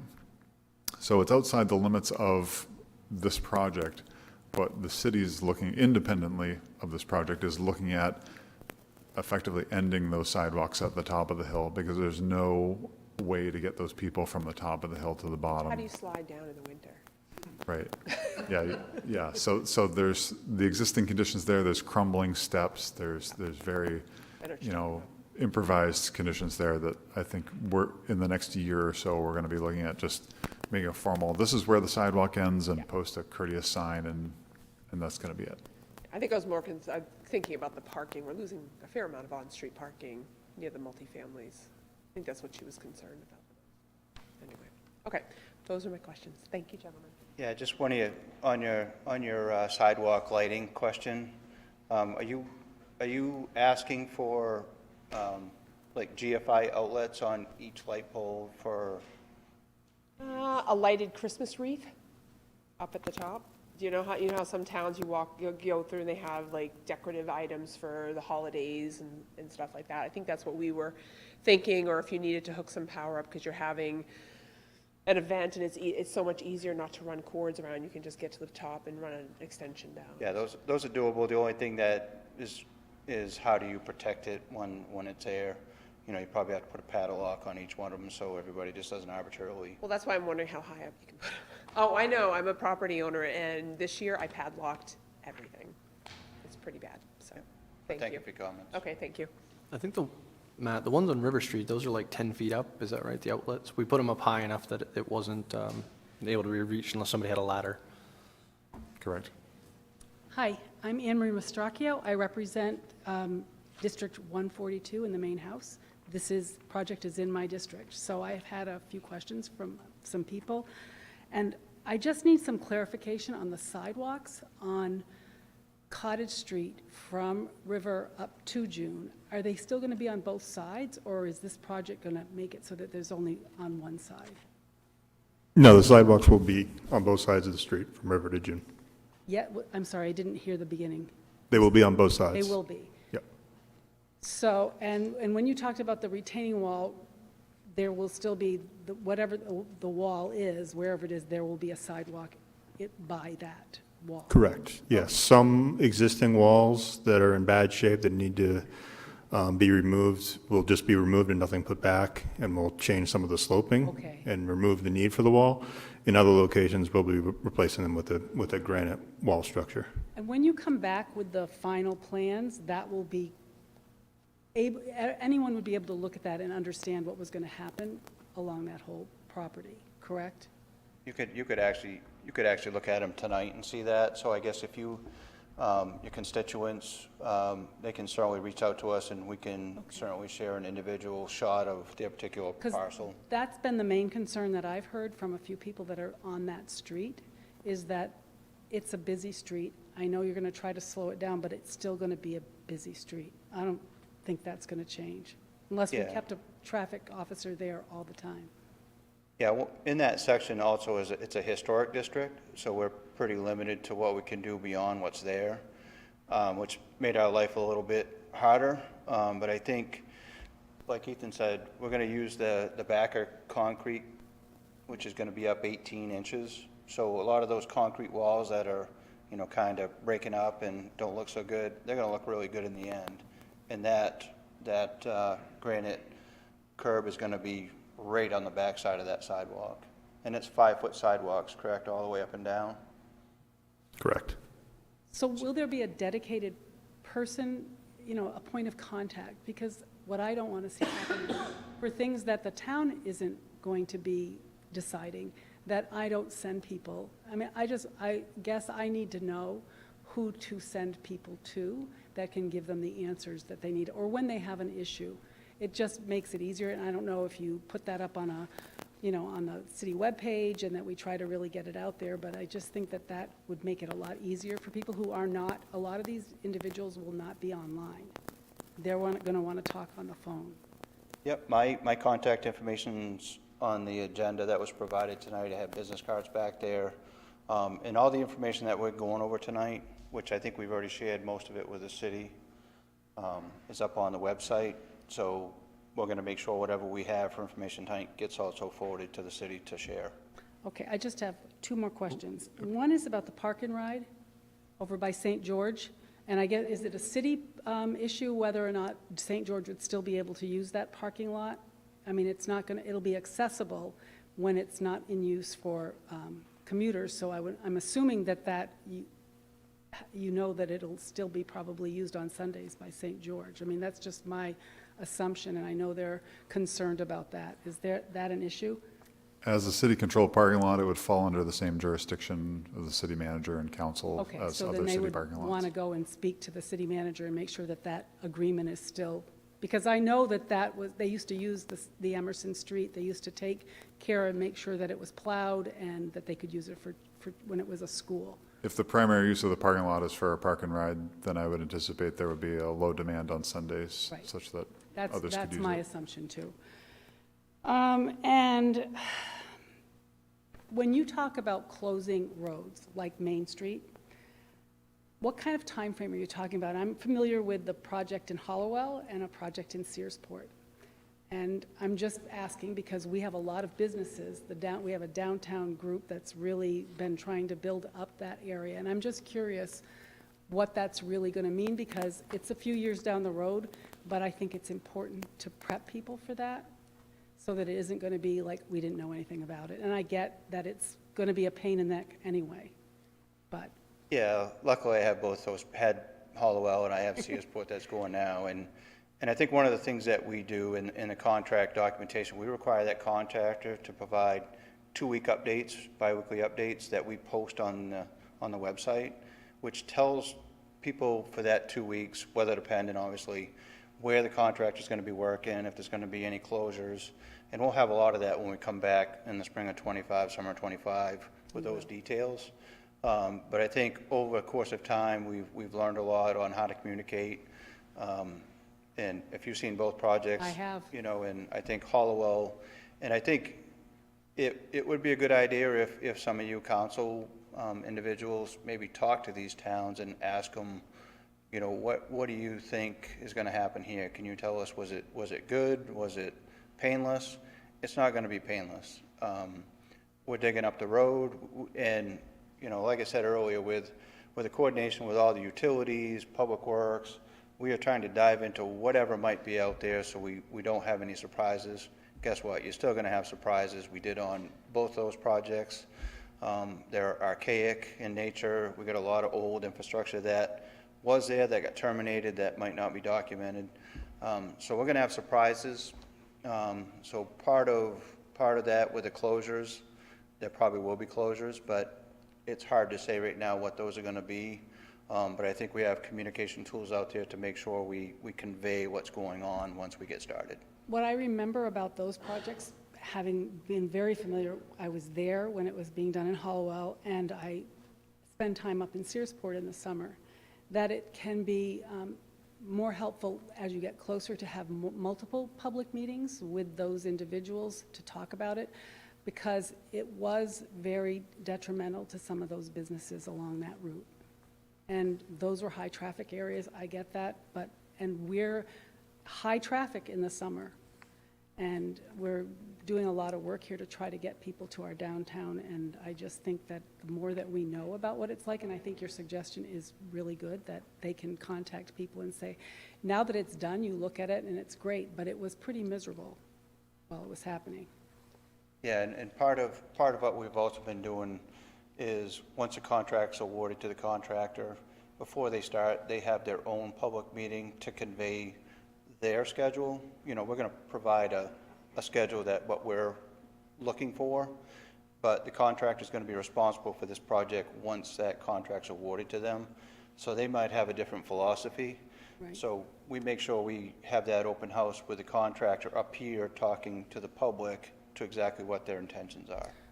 But we're not talking about the length of time that Hollowell and Searsport had to close some of their main drags or have such long detours around them.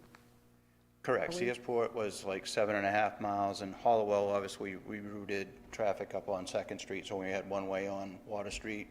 And part of the issue that we have is cost, right? Right. Whenever you mention nighttime work to contractors, they go like this and walk away, because it comes down to resources. As soon as they tell their personnel, well, we're going to work in Sanford, we're going to be nighttime, half those guys are going to go find some other company to work for because they don't want to do it. So what we have to do is try to be strategic in how we set up these construction plans for detour activity, to try to be able to have these contractors out there during the day. Like I said, these pretty pictures that you see, I wish I could tell you that's exactly what it's going to look like once they get the excavators out there. It's not. If you talk to those communities that have been through it, you have Belgrade, Lisbon just got completed. They've all been through the dynamics of looking at a blown up highway. And they will all tell you it was worth it in the end. I know the businesses are going to take a hit. You know, Chamber of Commerce, you have a Chamber of Commerce. We do, but it's in Springvale, so it's not going to be part, they aren't going to feel the pain, let's put it that way. Right. So we can use the chamber as a communication tool just directly because of their platform that they have for communication. And that's what I would be looking for, is what platforms can we dive into to share information, to try to make sure We have a good communication tool in City Hall, so I'm not concerned about that. I'm concerned about the people that aren't tuned into that until it's just about to start. And I just think it would help them to know what length of time we're talking about up front. You know, I know you can't guarantee it, but I can remember the uproar in Hollowell when they said how long it was going to be. I remember the last 2 years going to Searsport and what it was. In particular, last year, we stopped going north on Route 1 because it was such a pain in the neck, and I'm sure a lot of people just detoured around it the most that they could. I guess what I'm asking is it going to be all summer? Is it going to be 2 weeks? So, I mean, those kinds of things are the things that will help the most, in my opinion, because I'm going to hear about it. Yeah, and one thing, if there's an advantage down here, it stays warmer longer. Right. You know, so that length of time construction's happening is going to be greater than it probably was in Searsport and Hollowell, just because We have a longer obviously- construction season Correct. now, too, so. Correct, so. All right. You know, so we're diving into, you know, what we consider calendar days, how many calendar days for each section. You know, so we come up with, is it 240 calendar days to finish Cottage? So then you take those 240 days and you fit it in that calendar year. Right. What does that look like?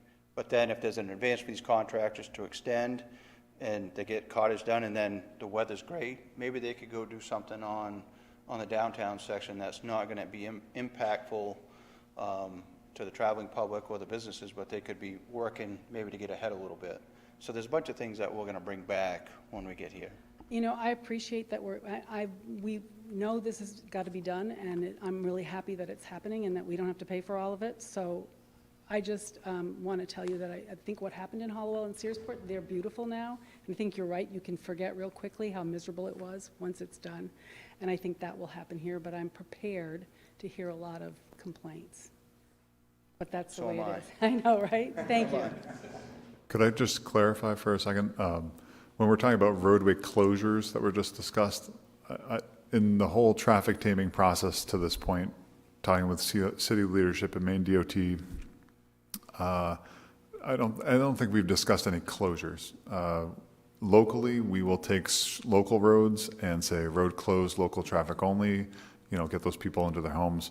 But the traffic control that's been proposed to date is basically at worst one way. So, you know, we might have long-term situations set up where there's one-way circulation through the downtown, but traffic is going to continue to move, and there's still going to be continuous access to local business. To my knowledge, there's been no discussion of closures on any street at any time. Yeah, when I say closure, I'm just thinking if there's an emergency, you know, something bad happened, a water main breaks or sewer main breaks and it blows the road up, then there could be some timeframes where an emergency situation is causing a total road closure of some of these sections. Is that better?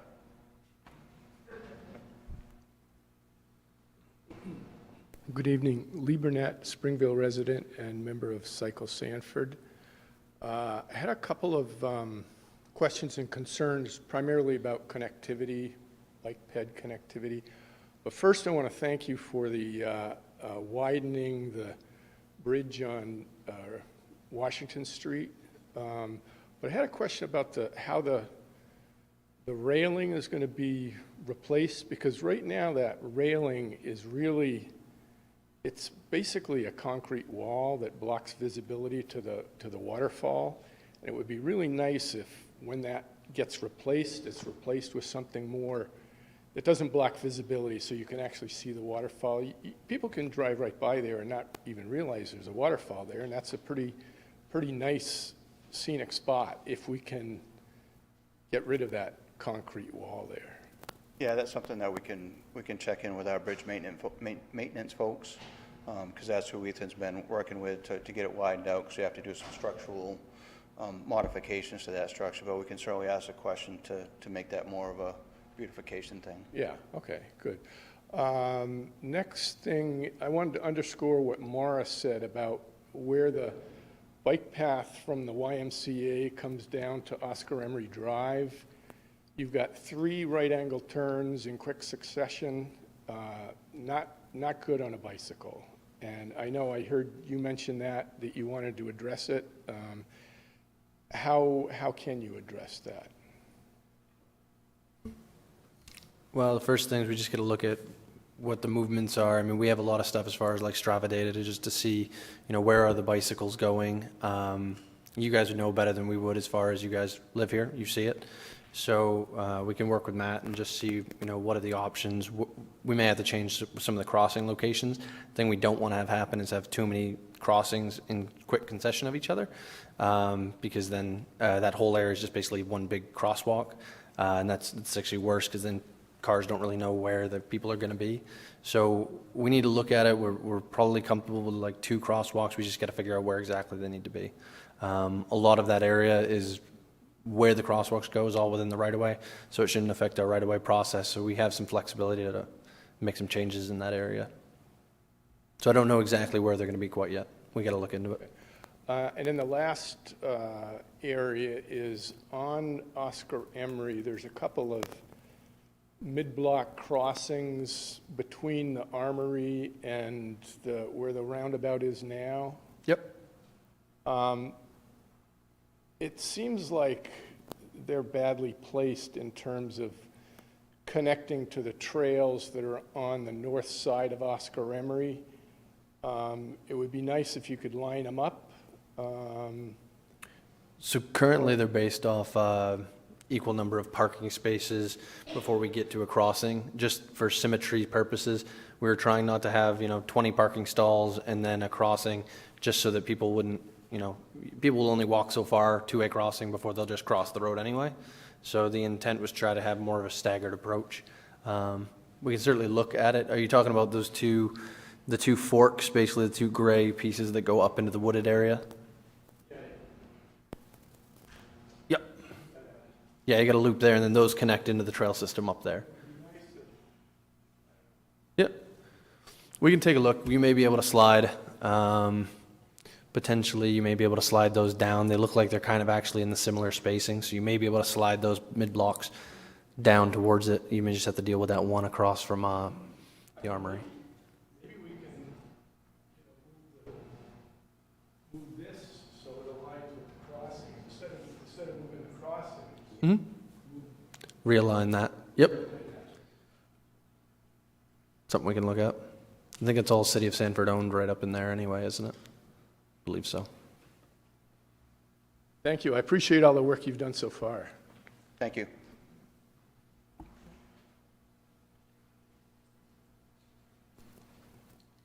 Zendel Bouchard, it's Zendelle.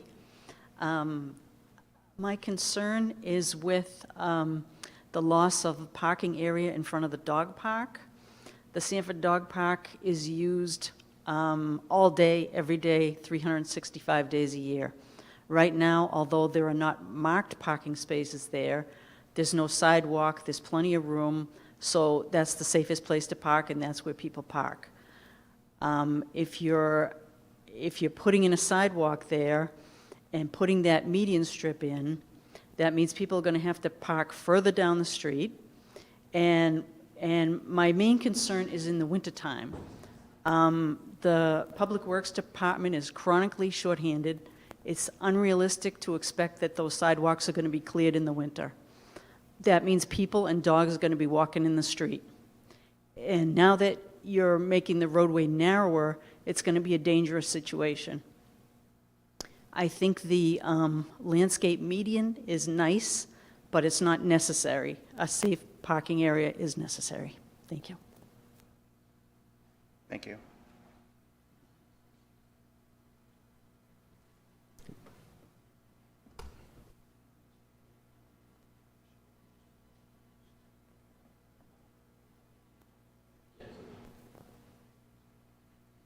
No, thank you for the comment. We will take a look into that. Good evening, Stephen Buck, B-U-C-K, City Manager here in Sanford. First of all, thank you very much to the design team. I'm really seeing a lot of the concerns that we've had in the past being addressed as far as the design is concerned, so I greatly appreciate that. I continue to have a concern in Washington Street. I'm coming up gradient, progressing south to Main Street. So I know the design considerations that we have with the trust building there, the sidewalk that's over a foundation with nothing supporting it underneath. I realize why we have to move out and such into that. My primary concern is still pedestrian safety. So it's impossible for a large truck to make a right-hand turn there and progress westerly currently. You've got a design radii designed in there to accommodate that truck movement now. My concern is if they're cutting that too tight and mounting the curb or onto the sidewalk while there's a pedestrian there, there's a lack of protection.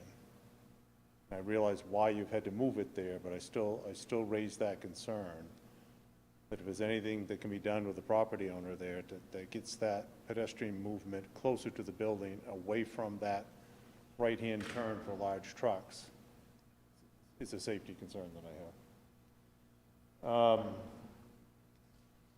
The other concern is the potential for a four-way stop on Winter and Riverside. That was the first time I had heard that this evening. We've got a flashing light there now.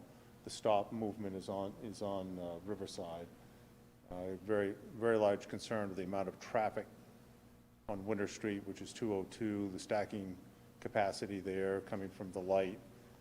I observe, it's been a great observation, with the new traffic light improvements that are being made here in the city, to see how little it takes to disrupt the flow of traffic.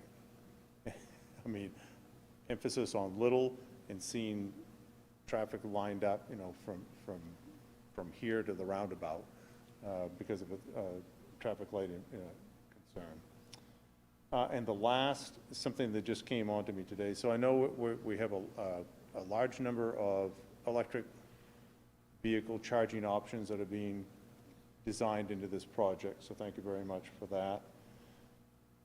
Do any of I don't know the answer to this, do any of these charging stations have any opportunity for e-bikes and other devices such as that? I've seen a significant increase in those type of mobility devices in our community, especially e-bikes. But I'm not aware that there's any charging stations that have any opportunity to charge an e-bike. The e-scooters, everything else. So I don't know if that's anything that's been I have designed. not heard of it, Steve, but that's something we can certainly take a look at. I see more of those devices than I do fully electric cars in our community, being used by a large segment of our population are getting around with e-bikes now and flowing well with the speed of traffic and everything else. So, all right, thank you. Thank you.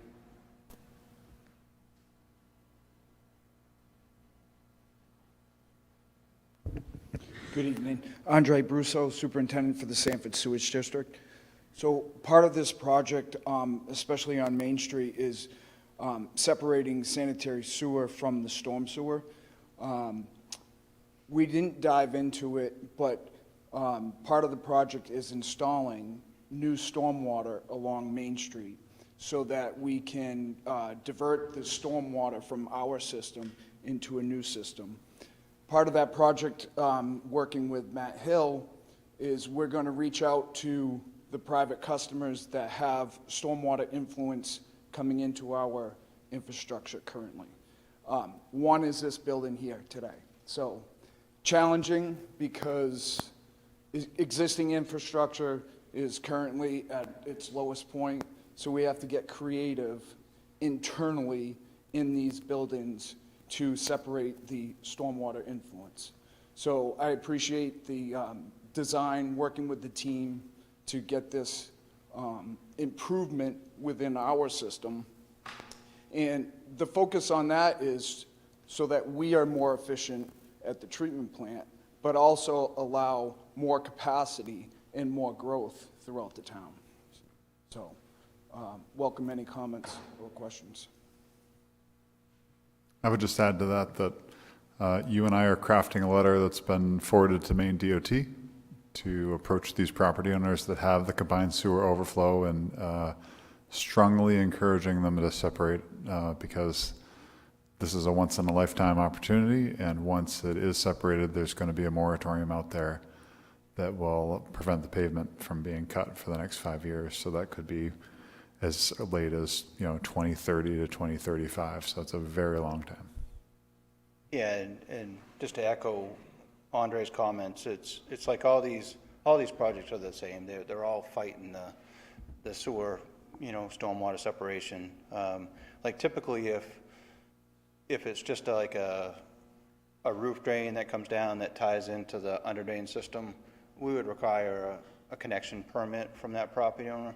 It's kind of the same thing that Andre is going to be needing from the property owner. He's going to need that same connection, which a lot of cases would require a check valve or a backflow preventer on those connections as well, so nothing can get backfed through that connection. So it's something that happens on all these projects. It's not a big deal. It's just a matter of trying to clean up the drainage that's out there as well as the sewer infrastructure out there, which he's trying to get collectively either separated or get at least documented, so in the future if something happens he knows exactly what's going on. So he's trying to clean up his records, and we're trying to incorporate it in our design to make sure that gets solidified too. So thank you for that. Ben, anybody online? No questions right now. It looks like we have no more questions. You sure? Positive, going once? Anybody but Matt? As you can see, we've been working very collectively together. I've kind of had enough of Matt. Okay. But go ahead. So we've also engaged VHB in order to plan and incorporate a municipal duct bank opportunity. So that will be hopefully feeding downtown, not only with future electric for our pedestrian lights, but also extend Sanford net fiber optic throughout our downtown. We've had a very recent utility coordination meeting. It seems that our current overhead utilities are not interested at this time. We did emphasize there is that 5-year moratorium, but I think at this point we're going to try to construct the duct bank. We're going to try to leave a couple extra spare ducts available should there be need in the future. I guess it would be the city's responsibility to rent those duct banks out if they need to use them in the future. They don't want to get in now. I've got a couple of things on my short list here. Sorry, Ernie. Matt Preventure in the engineering division here and I have been working on options for tree boxes for installations to limit root growth to protect those underground utilities and protect our pavement services. So as part of that upcoming landscaping plan, we'd like to start that discussion with the state. I think it's also very important, given Sanford's history of the elm tree, which disappeared in the early 1900s, that we make sure that we include a good diversity of tree species to prevent catastrophic loss in the future.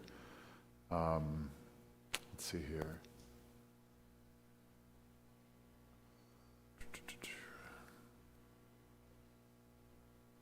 I think we talked with Grohl Palmer a little bit about the throat of Gowan Park Drive and William Moss-Gremery, and potentially trying to open that up a little bit for fire trucks. So that shouldn't affect the overall footprint of the project, but I think we're gonna look at that as it's been laid out in the field, and that's all I had. Thank you. Yeah, I see that, Ben.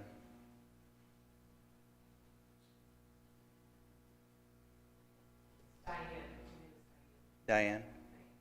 Diane, can you hear us?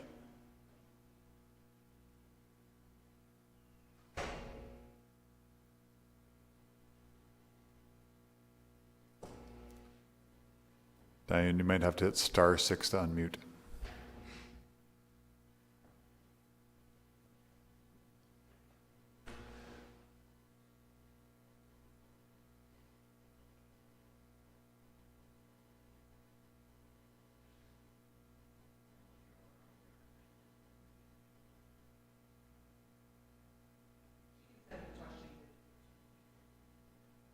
Yeah, Diane, if you can hear me, you can certainly send in your questions via email or call me.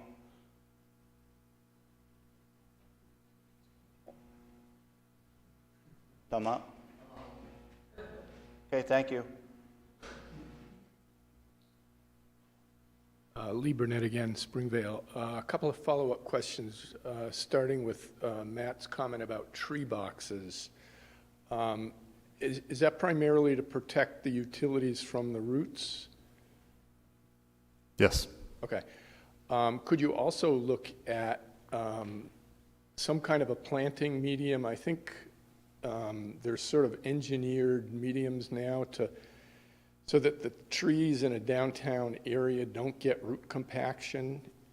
If you just plant them in regular soil, they really don't do well, and you'll see that in our downtown, our honey locusts there. A lot of them aren't doing well because they weren't planted in a medium that could withstand the urban location.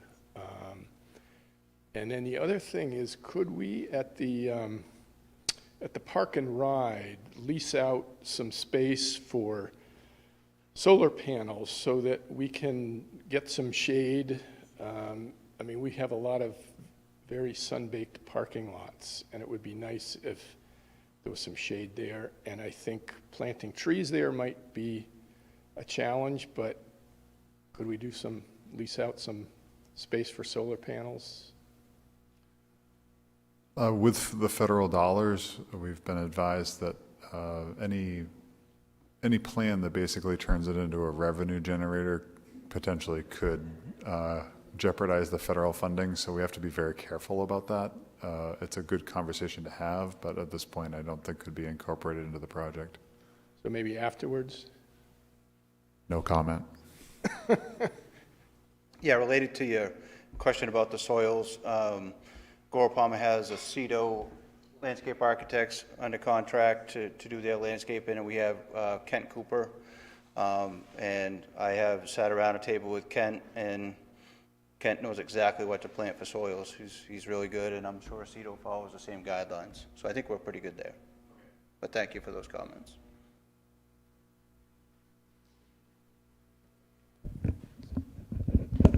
Ernie, you mentioned something earlier about encountering the unknowns. And I think we all have to practice patience. You know, Matt knows, David knows that when we remove pavement, we're going to come up to unknowns. David's going to get a call. I'm going to get a call. Matt's going to get a call. Matt's going to get a call. What is this pipe in the ground? And the citizens and taxpayers and people coming through the town have to realize and practice patience, because this is a one time to make it right. And it takes time to come up with decisions when the ground is opened up, and what do we do with this unknown conduit that the engineers did not design or did not put on the plans. So we will see it, and the citizens and travelers through this town have to realize that when there's 15 construction guys standing on the top side of a open pit, we are trying to make the right decision, and it may take time.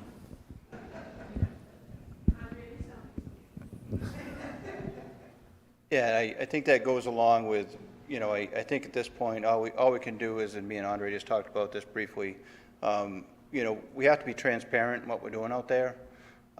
Things are gonna happen, you know, I'm sure there's an old Volkswagen out there somewhere. There's probably an old Tyrannosaurus Rex bone pile out there. There's just stuff out there that no one in this room has ever encountered, and we are going to see it here. An old mill town, I mean, Matt had an issue down by the old mill by Washington. All of a sudden, he had water coming up through the parking lot. You know, there's old dinosaur bones from mills that are just there that we just can't determine. I will tell you, these guys have done a remarkable job at getting test pit information, getting locations to make the unknowns a little bit easier. So thank everybody for that. So with that, I'm going to hang up. And we will hang around if, I know we have some individual property questions. If you're in the audience tonight, we can hang around and answer any of those. But thank you all, and we will see you in the spring, summer of '25.